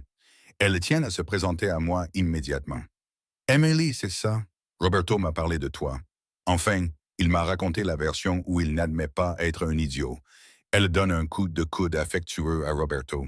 Je suis contente que tu sois là. C'est agréable d'avoir une autre nouvelle venue dans cette folie. Sa chaleur est sincère et je me détends légèrement alors que nous parlons de son travail à l'hôpital méthodiste de Brooklyn. De la terrible cuisine de Roberto, de l'étrangeté d'être connecté à ce monde. Est-ce que ça devient plus facile? Je demande doucement pendant que Roberto est distrait par un autre invité. Être avec quelqu'un dans cette vie. Oui et non, dit Vanessa honnêtement. Tu apprends à compartimenter, à ne pas poser de questions sur certaines choses, à faire confiance que l'homme que tu aimes est plus que la violence que son travail exige parfois. Mais la peur ne disparaît jamais complètement. Tu décides juste si l'amour vaut la peur.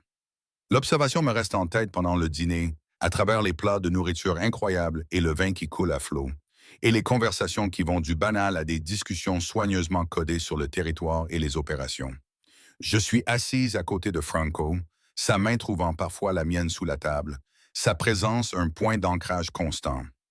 Vers 10 heures, après que la plupart des invités se soient déplacés vers le salon avec des digestifs, Joseph m'approche dans la cuisine où je me suis échappé pour un moment de calme. Mademoiselle Richardson, je me retourne, surprise. Joseph me parle rarement au-delà de la nécessité professionnelle. Joseph, Monsieur Ravalini semble heureux. Plus heureux que je ne l'ai vu depuis les 5 ans que je travaillais pour lui. L'expression de Joseph reste neutre, mais il y a quelque chose de presque approbateur dans son ton. C'est bien, il a besoin de quelqu'un qui peut lui donner des raisons au-delà du devoir et de l'obligation. Je ne suis pas sûr d'être cette personne. Je l'admets, vous l'êtes. Sinon, il ne vous aurait pas amené dans sa maison, dans ce cercle. Joseph fait d'une pause. Comprenez juste qu'être cette personne signifie accepter certaines responsabilités. Vous n'êtes pas seulement sa partenaire, vous êtes potentiellement sa faiblesse. Ses ennemis vous verront de cette façon. Franco m'a déjà expliqué ça. Je suis sûr qu'il l'a fait, mais je vous le dis en tant que quelqu'un qui a vu ce qui arrive quand les proches deviennent des cibles. La protection que nous fournissons est complète, mais elle nécessite votre coopération. Pas d'échappatoire à la sécurité, pas de prise de risque inutile, pas de priorité à l'indépendance sur la sécurité. L'avertissement est clair et j'apprécie sa franchise. Je comprends, bien. Joseph hoche la tête une fois et retourne au salon, me laissant avec mes pensées. Quand les derniers invités partent vers minuit, Franco et moi sommes enfin seuls. Je l'aide à débarrasser les verres, à l'aise dans la routine domestique quand il attrape ma main. Merci pour ce soir, d'être venu, d'avoir géré tout le monde avec grâce, de ne pas avoir fui quand Joseph t'a acculé. Comment savais-tu pour ça? Je sais toujours. Il me tire près de lui, ses bras s'enroulant autour de ma taille. Qu'est-ce qu'il a dit? Que je suis potentiellement ta faiblesse, que je dois coopérer avec les protocoles de sécurité. L'expression de Franco s'assombrit. Je lui parlerai de son excès de zèle. Ne le fais pas, il avait raison, et j'apprécie l'honnêteté. Je pose ma tête contre sa poitrine, entendant le battement régulier de son cœur.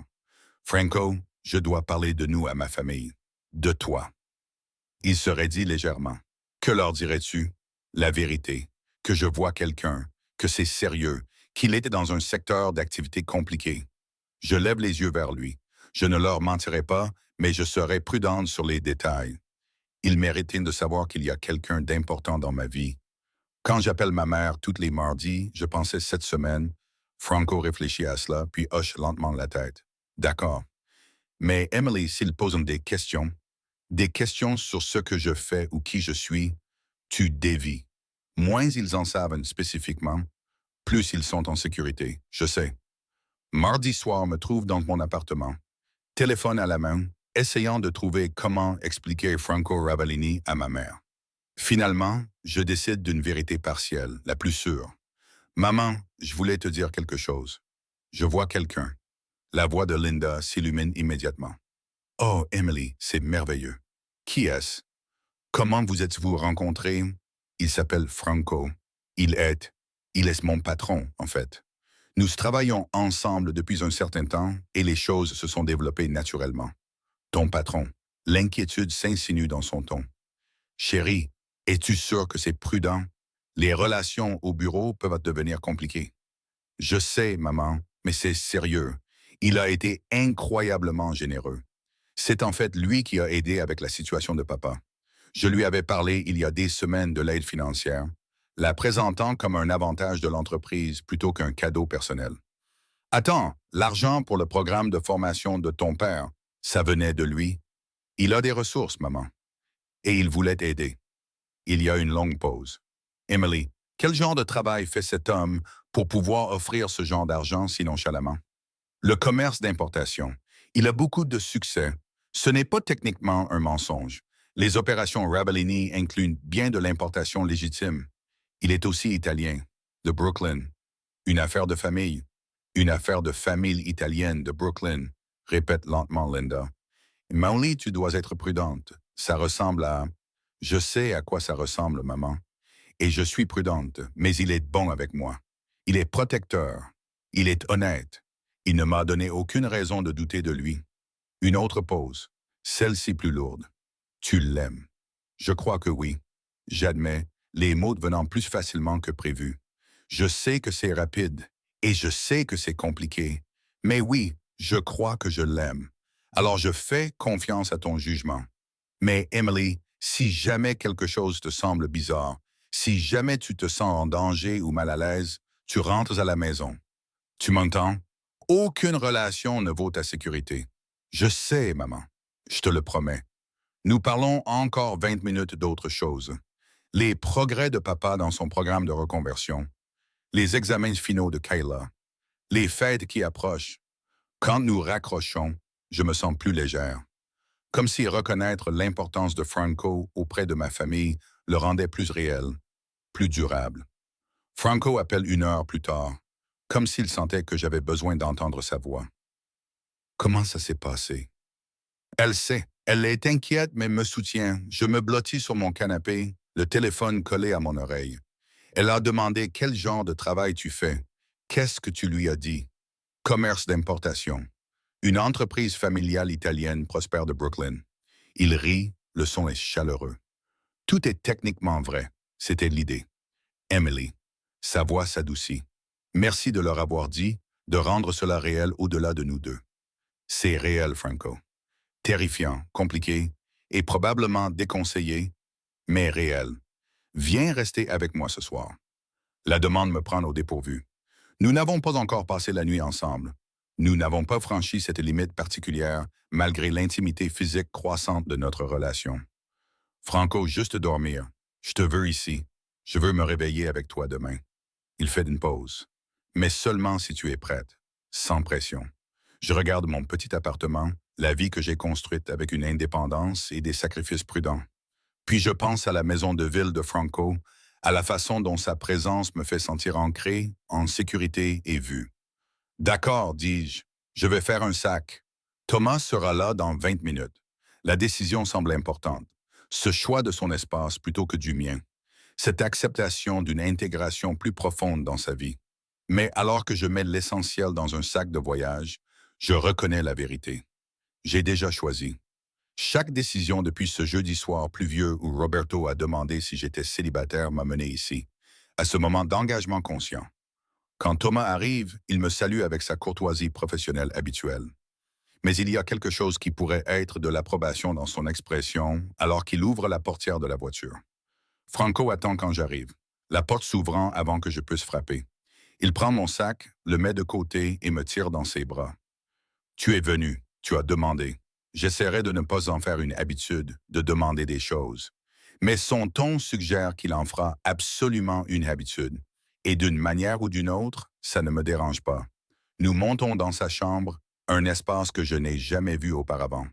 Tout en bois sombre et en simplicité masculine. Il me laisse de l'espace pour me changer dans la salle de bain. Et quand je sors dans mon simple pyjama en coton, me sentant sous-habillé dans son espace élégant, il est déjà au lit, ne portant qu'un pantalon de pyjama. Je me glisse à côté de lui, hyper consciente de sa chaleur, de l'intimité de cet acte domestique. Viens ici, murmure-t-il, me tirant contre sa poitrine. Je me blottis contre lui, ma tête sur son épaule, son bras autour de ma taille. C'est agréable, j'admets après un moment. C'est parfait, corrige-t-il. C'est ce que je voulais, mais je ne savais pas comment le demander. Nous restons allongés ensemble dans un silence confortable, et je sens la tension de la journée s'évanouir. C'est de la confiance. Je réalise, non seulement physique, mais émotionnelle. La vulnérabilité du sommeil, des défenses abaissées, du simple fait d'exister ensemble. Emily, quand j'ai dit que tu es à moi, je le pensais. Pas comme une possession, mais comme une appartenance. De la même manière que je t'appartiens aussi. L'aveu, silencieux dans l'obscurité, s'installe dans ma poitrine comme une chaleur qui se propage. Je sais, je chuchote, je le sens aussi. Ses bras se resserrent autour de moi.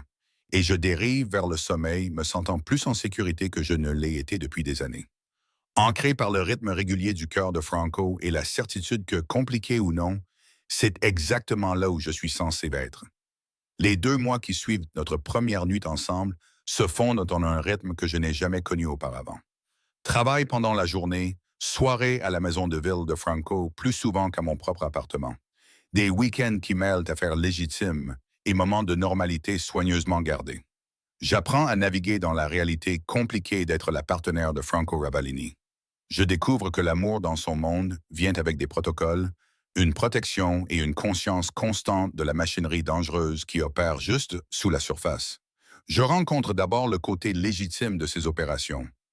Les biens immobiliers, la société d'importation qui importe réellement des produits italiens, le groupe de restaurants qu'il possède à travers Brooklyn. Franco me guide à travers les rapports trimestriels avec une patience que je ne lui connaissais pas, expliquant les marges bénéficiaires et les plans d'expansion avec le même soin qu'il met dans tout le reste. Pourquoi me montres-tu ça? Je demande un soir, entouré de documents financiers dans son bureau à domicile. Parce que tu fais partie de ma vie maintenant. De toute ma vie. Il désigne les feuilles de calcul. C'est comme ça que nous maintenons la façade. Oui, mais c'est aussi réel. Ces entreprises emploient légitimement 300 personnes. Leurs familles dépendent de ces opérations. J'ai besoin que tu comprennes que tout ce que je fais n'existe pas dans des zones grises morales. Les entreprises sont impressionnantes, rentables, bien gérées, offrant une réelle valeur. C'est l'autre côté. Le côté que Franco garde soigneusement séparé, que j'apprends encore à comprendre. La menace des Yakuza Yamaguchi s'est intensifiée. Je le sais non pas par une implication directe, mais par la sécurité accrue autour de moi. Par les réunions tendues que Franco tient dans son bureau avec la porte fermement fermée. Par la façon dont le froncement de sourcils habituel de Joseph s'approfondit chaque fois que je mentionne d'aller quelque part en dehors de ma routine établie. Un mardi soir début décembre, Franco rentre plus tard que d'habitude. Je suis dans sa cuisine en train de faire des pâtes, une compétence que j'apprends par moi-même en utilisant les recettes de Giovanni. Quand j'entends à la porte d'entrée, ses pas sont plus lourds que la normale, chargés d'épuisement. Quand il entre dans la cuisine, sa cravate est desserrée, sa veste jetée quelque part entre la porte et ici, et il y a une tension autour de ses yeux qui témoigne d'un stress à peine contenu. Dure journée? Je demande, en gardant un ton léger. Les Yakuza ont fait un autre mouvement. Un territoire à Brooklyn qu'ils prétendent n'avoir jamais été correctement établi comme le nôtre. Franco s'appuie contre le comptoir, me regardant travailler. Nous négocions, mais c'est tendu. C'est nouveau. Lui qui donne des informations sans que j'aie à demander. Un progrès, je pense, dans la transparence que nous avons convenue. Qu'est-ce que cela signifie pour la sécurité? Ça signifie que pour les prochains jours, peut-être plus longtemps, tu restes là où je peux vérifier que tu es protégé. Travaille d'ici, nulle part ailleurs sans préavis. Il se rapproche, sa main venant se poser sur ma hanche. Je sais que tu n'aimes pas les restrictions, mais ce n'est pas négociable en ce moment. Je me tourne pour lui faire face complètement, voyant l'inquiétude sincère sous son extérieur contrôlé. D'accord, mais Franco, tu dois me le dire. Est-ce que le genre de menace où je devrais m'inquiéter de la violence dirigée spécifiquement contre moi, ou s'agit-il de posture territoriale? Les deux. Il est direct, ce que j'apprécie même si ça me glace le sang. Les Yakuza savent que tu comptes pour moi. Richard Castellano s'en est assuré après la collecte de fonds. Ils ne te cibleront pas directement. Cela déclencherait une guerre pour laquelle ils ne sont pas prêts. Mais ils pourraient utiliser la menace de toi pour obtenir un avantage. Donc, je suis une monnaie d'échange. Tu es une complication qu'ils calculent comment utiliser. L'expression de Franco se durcit. C'est pourquoi, pour les 72 prochaines heures au minimum, tu es sous protection renforcée. Thomas et un autre gardent avec toi à tout moment. Un suivi sur ton téléphone que je surveille personnellement. Aucune déviation des itinéraires prévus. Les restrictions devraient être étouffantes. Il y a un mois, elles l'auraient peut-être été. Mais j'ai assez appris sur le monde de Franco pour comprendre que ces mesures ne sont pas une question de contrôle. Elles visent à me maintenir en vie. De quoi as-tu besoin de ma part? Un soulagement traverse son visage. Une coopération sans discussion. La confiance que je ne surréagis pas. Je te fais confiance, vraiment. Je le réalise complètement. Tiens-moi juste informé de ce qui se passe. Ne me mette pas à l'écart parce que tu penses que l'ignorance me protégera. Marché conclu. Les 3 jours suivants se passent sous sécurité renforcée. 2 gardes maintenant. Thomas et Michael, tous 2 anciens militaires, tous 2 assez intimidants pour que les gens me laissent une large place où que j'aille. Franco travaille de la maison quand c'est possible. Et quand il doit se rendre à des réunions, il appelle toutes les heures pour confirmer que je suis en sécurité. C'est lors d'un de ces appels, le jeudi après-midi, alors que j'organise des dossiers au bureau, que les choses changent. Les négociations avancent, dit Franco, sa voix portant la marque d'une satisfaction contrôlée. Les Yakuza sont prêts à établir des frontières claires si nous offrons une compensation financière pour le territoire contesté. C'est plus que ce que je préférerais payer, mais ça résout le problème sans violence. C'est bien, n'est-ce pas? C'est pragmatique, ce qui est nouveau pour moi. Il y a quelque chose dans son ton. De la surprise, peut-être, face à sa propre retenue. Il y a un an, j'aurais répondu par la force, montré ma force par l'action plutôt que par la négociation. Qu'est-ce qui a changé? Toi. Simple, direct. J'ai plus à perdre maintenant. Plus de raisons de choisir des solutions qui ne dégénèrent pas en guerre. L'aveu s'installe dans ma poitrine, lourd de responsabilité. Je le change, le poussant vers des choix qui privilégient la stabilité à long terme plutôt que les démonstrations de pouvoir immédiates. Ça devrait être une bonne chose, mais c'est compliqué de savoir que ces choix pourraient être perçus comme une faiblesse par d'autres dans son organisation. Franco, si choisir la négociation te met en danger avec tes propres hommes, ils s'adapteront ou ils partiront. Sa voix est ferme. Je suis toujours aux commandes, Emily. Mes décisions tiennent. Mais oui, je fais des choix différents maintenant parce que des choses différentes comptent. C'est de la croissance, pas de la faiblesse. Je veux le croire, je veux croire que son organisation acceptera ce changement. Mais le doute persiste. Ce soir-là, Franco suggère quelque chose d'inattendu. Je veux aider ta famille plus directement, dit-il pendant le dîner chez lui. La reconversion de ton père est une bonne chose, mais ce n'est pas suffisant. Je veux lui offrir un poste dans l'une de mes entreprises légitimes, un poste de direction, un bon salaire, des avantages complets, quelque chose qui lui redonne son sentiment d'utilité. L'offre me prend complètement au dépourvu. Franco, c'est trop. C'est pratique. J'ai des postes à pourvoir. Ton père a de l'expérience et ça signifierait que tu t'inquiéterais moins, ce qui signifie que je m'inquiéterais moins que tu sois distraite. Il tend la main par-dessus la table, prenant la mienne. Laisse-moi faire ça, pas comme une charité, mais comme un investissement dans la stabilité de ta famille, ce qui a un impact direct sur ton bien-être. Je pense à mon père, à la dépression qui le ronge depuis 2 ans, à ce que signifierait un vrai travail, un poste qui valorise son expérience. Quel genre de poste? Gestion des installations pour le groupe de restaurants, supervision de l'entretien, des rénovations, des relations avec les fournisseurs pour tous les établissements. C'est un travail légitime complètement séparé de toute autre opération. Il relèverait du directeur général, aurait une équipe sous ses ordres. Salaire de départ de 85 000. 85 000. Plus que ce que mon père gagnait à son précédent emploi. Avec des avantages, du respect et un but. Il devrait déménager à New York ou faire la navette. Du Connecticut à Brooklyn, c'est faisable. Ou nous les aidons à déménager s'ils le souhaitent. Franco serre ma main. Emily, je n'essaie pas d'acheter l'approbation de ta famille ou de créer une dépendance. J'essaie de résoudre un problème qui te cause du stress. Ton père a besoin d'un travail qui lui redonne sa dignité. J'ai ce travail disponible. C'est une solution propre. Et ma mère, ma sœur? Ta mère pourrait transférer sa licence d'infirmière à New York s'il déménage. Beaucoup d'hôpitaux recrutent. Ta sœur pourrait finir ses études ici. De meilleures écoles, plus d'opportunités. Mais encore une fois, tout est optionnel. Je propose de l'aide, je n'exige pas de changement. L'ampleur de ce qu'il propose est écrasante.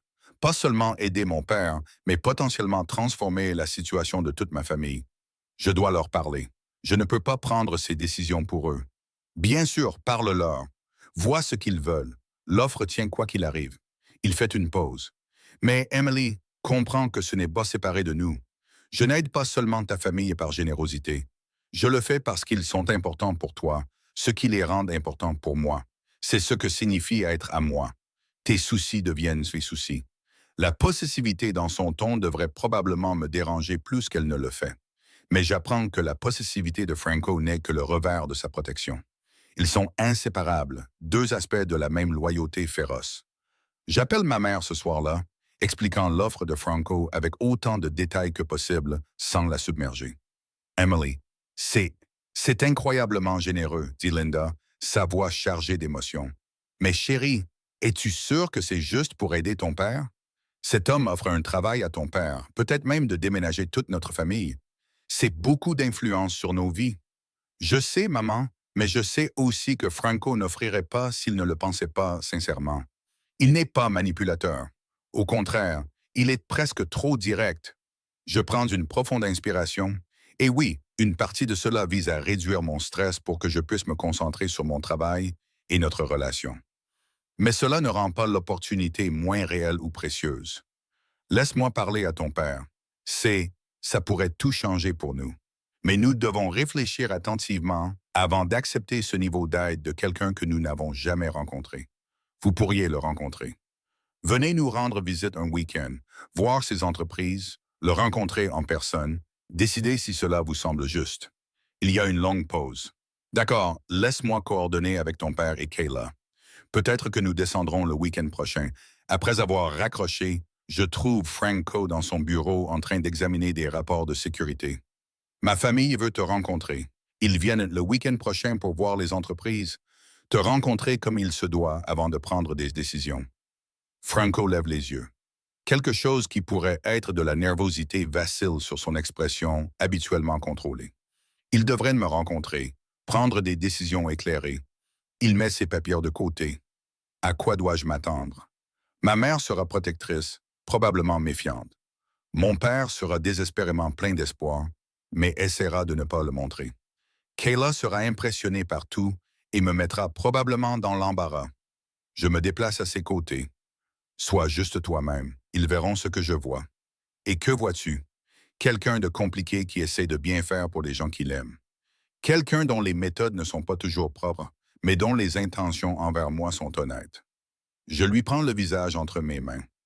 Quelqu'un dont je suis en train de tomber amoureuse malgré toutes les raisons rationnelles pour lesquelles je ne devrais pas. L'aveu reste en suspens entre nous. La première fois que l'un de nous nomme ce sentiment qui grandit depuis ce jeudi soir pluvieux, il y a 2 mois. Franco se lève, me tirant près de lui. Je t'aime, Emily. Depuis des semaines maintenant, peut-être plus longtemps. Je ne savais juste pas comment le dire sans que ça sonne comme une autre revendication, une autre possession. Ça peut être les deux, je chuchote contre sa poitrine. Une revendication et un cadeau. Possession et liberté. C'est ce que nous sommes. Toutes les contradictions existant simultanément. Il m'embrasse alors, profond et possessif. Et je sens la vérité de notre relation dans ce baiser. Compliquée, intense, construite sur des fondations qui incluent à la fois le danger et la dévotion. Quand nous nous séparons, Franco me garde dans ses bras. Quoi que ta famille en décide, quoi qu'il arrive avec les négociations, quelles que soient les complications qui surviennent, tu es à moi et je suis à toi. C'est la seule certitude qui compte. Je veux discuter de la certitude dans un monde incertain. Je veux souligner toutes les façons dont cela pourrait encore s'effondrer. Mais debout dans ses bras, sentant la réalité solide de sa présence, je choisis de croire en la seule certitude qu'il offre. Parfois, l'amour signifie accepter la vérité compliquée que la protection et la possession peuvent exister aux côtés d'une attention sincère. Qu'un homme qui opère dans des zones grises et morales peut encore aimer avec une clarté absolue. Que choisir quelqu'un de dangereux ne rend pas le choix mauvais. Ça le rend juste conscient. Et je choisis Franco Rabbalini, pleinement conscient de ce que ce choix implique. L'enlèvement a lieu un mercredi après-midi début décembre, 3 semaines après que les négociations de Franco avec les Yakuza Yamaguchi aient commencé à montrer de réels progrès. Je quitte l'immeuble de bureau pour une rapide pause café, approuvée par Thomas dans la zone de sécurité établie, avec Michael qui me suit à 6 mètres derrière comme sécurité supplémentaire. Tout se déroule parfaitement selon le protocole jusqu'à ce que ce ne soit plus le cas. L'homme qui m'approche ressemble à n'importe quel autre homme d'affaires sur un trottoir de Manhattan. Beau costume, mallette, expression parfaitement normale. Il me demande son chemin pour un restaurant à 2 rues d'ici. Je commence à répondre, en montrant l'est, quand quelque chose de pointu se presse contre mes côtes. Ne criez pas, dit-il doucement dans un anglais accentué. Marchez avec moi jusqu'à la voiture. Si vous alertez votre garde, je vous tuerai tous les deux. Mon esprit se vide de terreur, puis est inondé de tout ce que Franco m'a appris. Ne pas montrer sa peur, rester calme dans les situations dangereuses, calculer les chances de survie. La voiture est une berline sombre garée sur le bord de la route, moteur en marche. Un autre homme au volant. C'était planifié, coordonné, exécuté, avec une précision qui suggère une opération professionnelle. Michael est toujours à 6 mètres derrière, consultant son téléphone inconscient. Si je crie, cet homme pourrait vraiment tirer. Si je ne le fais pas, je monte dans cette voiture. Je fais le calcul en 3 secondes. Franco me trouvera. Il sait toujours où je suis, il a un suivi sur mon téléphone, il a des ressources que je ne peux même pas imaginer. Mais si je suis morte sur ce trottoir, rien de tout ça n'a d'importance. Je monte dans la voiture. L'homme se glisse à côté de moi, gardant l'arme petite, facilement dissimulable, pressée contre mon flanc. Le téléphone. Je le lui donne sans discuter. Il retire la batterie, jette les 2 morceaux par la fenêtre alors que nous nous insérons dans la circulation. Le suivi a disparu. La ligne de vie de Franco vers ma position est coupée. La terreur menace de me submerger, mais je la refoule. Souviens-toi de ce que Franco a dit sur la peur qui n'est utile que si elle te garde alerte. Sur la panique qui te rend vulnérable.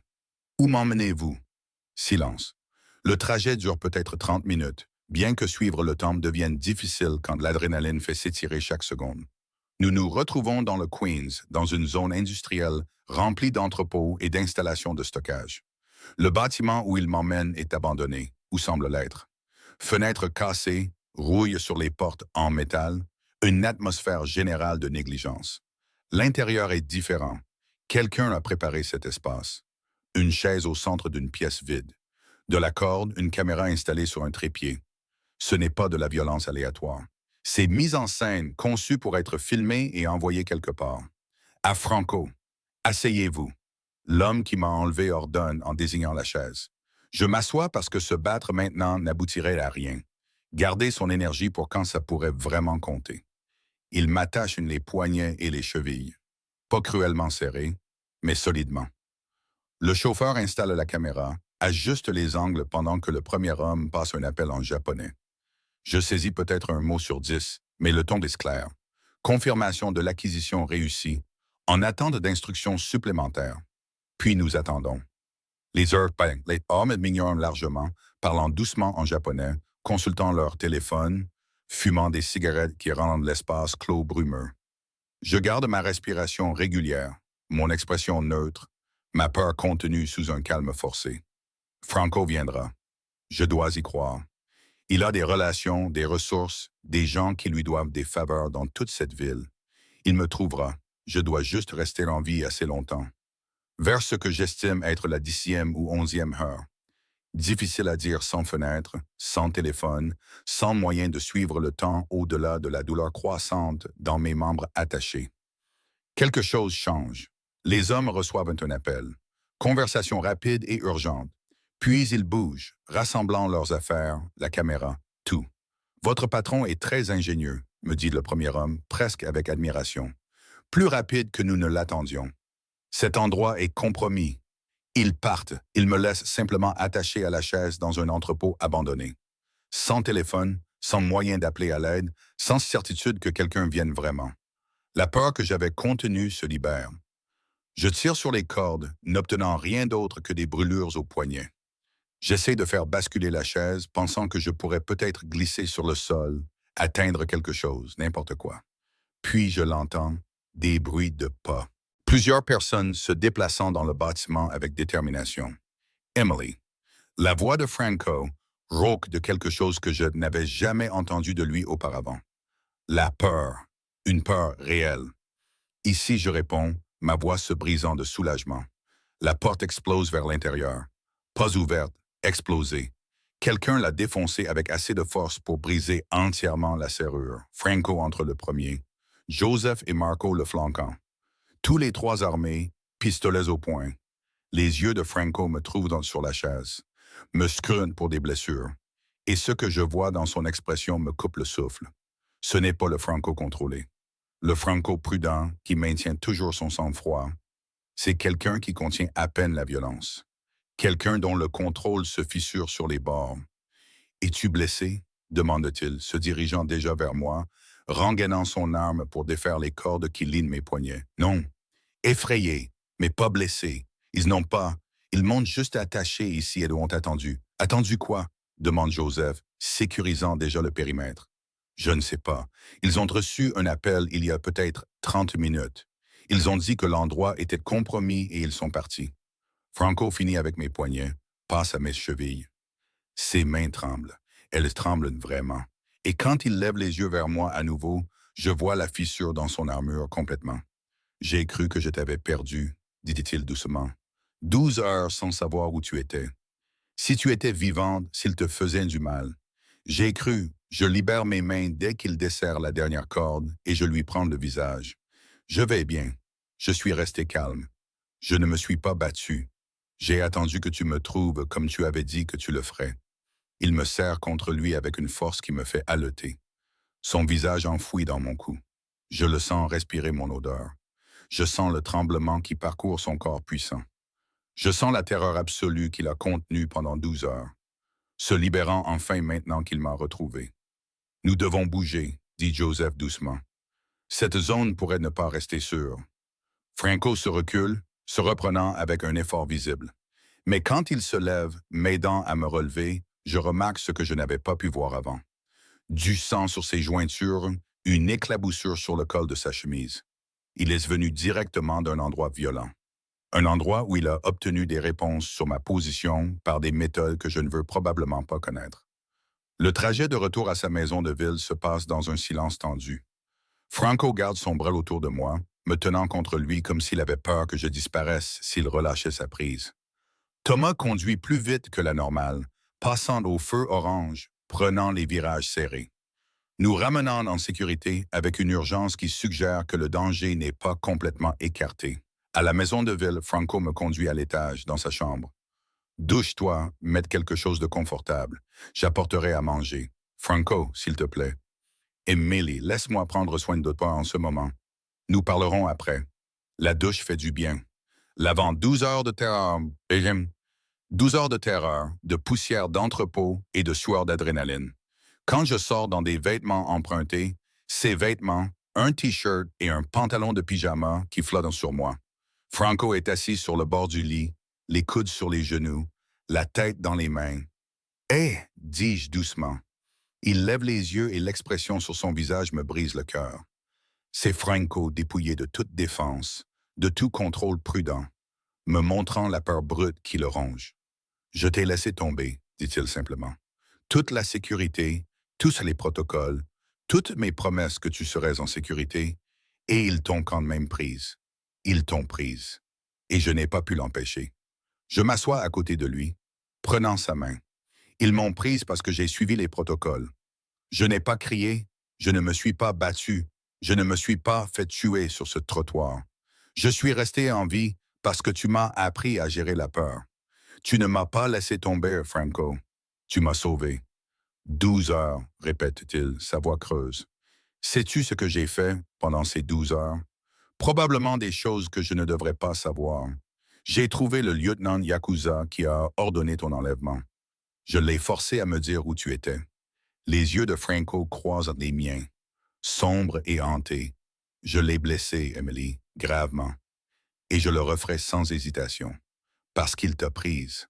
L'aveu devrait m'horrifier, devrait me faire reculer devant cet homme qui admet la torture, la violence, qui devient exactement le monstre que j'ai toujours su se cacher sous son contrôle. Au lieu de cela, je le serre contre moi, enroulant mes bras autour de lui. Merci de m'avoir trouvé. Tu n'as pas peur de moi, de ce que j'ai fait. J'ai peur de beaucoup de choses en ce moment. Mais tu n'en fais pas partie. Je me recule pour le regarder. Franco, je savais qui tu étais quand j'ai choisi ça. Je savais que la violence faisait partie de ton monde. L'avoir dirigé contre quelqu'un qui m'a fait du mal ne change pas ce que je ressens pour toi. Ça devrait, dit-il. Mais il me sert plus fort. Ça devrait tout changer. Eh bien, ce n'est pas le cas. Nous restons comme ça un long moment, enlacés, chacun digérant le traumatisme de la journée à sa manière. Finalement, Franco se recule, son expression revenant vers le masque contrôlé que je connais mieux. Cela change complètement notre stratégie. Plus de négociations. Les Yakuza ont violé toutes les limites en te prenant. Sa voix est devenue froide, distante. Ils ont déclaré la guerre, je vais la finir. Franco, non. Ne prends pas de décision basée sur la peur ou la vengeance en ce moment. Tu ne penses pas clairement. Je pense avec une clarté parfaite. Ils t'ont prise pour marquer un point, pour montrer que la négociation est une faiblesse. Si je ne réponds pas avec une force écrasante, j'aurai l'air vulnérable pour toutes les organisations qui observent cette situation. Je lui saisis le visage, le forçant à me regarder. Ou tu réponds en montrant que tu es assez stratégique pour mettre fin à cela sans guerre, que tu es assez fort pour choisir le chemin le plus difficile. Je cherche dans ses yeux. Qu'est-ce que tu m'as dit qui avait changé? Qu'est-ce qui t'a fait choisir la négociation plutôt que la violence en premier lieu? Toi, aimait-il doucement, alors laisse-moi finir de te changer. Laisse-moi t'aider à trouver la solution qui n'implique pas plus de sang. Je presse mon front contre le sien. S'il te plaît, Franco, je suis en sécurité maintenant. Ne laisse pas ce qui m'est arrivé déclencher quelque chose qui te fera tuer. La lutte se joue sur son visage. Le désir de vengeance, luttant contre son instinct de me protéger en restant en vie, en choisissant la sagesse plutôt que la vengeance. Que suggères-tu? Demande-t-il finalement. Je pense à mon père visitant les cuisines de Franco avec ce mélange d'admiration et de prudence. À ma mère dormant enfin une nuit complète, au lieu de compter les heures à l'hôpital. Au manuel de Kayla étalé sur notre vieille table de cuisine dans le Connecticut. La pensée de toute cette fragile stabilité se transformant en dommages collatéraux dans une démonstration de pouvoir sanglante affermit ma voix quand je réponds. Termine les négociations, mais ajoute une clause. Il peine pour la faille de sécurité. Compense le préjudice causé. Reconnaissent publiquement que cela a violé les termes. Fais-les payer financièrement et politiquement pour m'avoir prise. Montre-leur que tu es assez puissant pour exiger une restitution, pas seulement pour livrer la violence.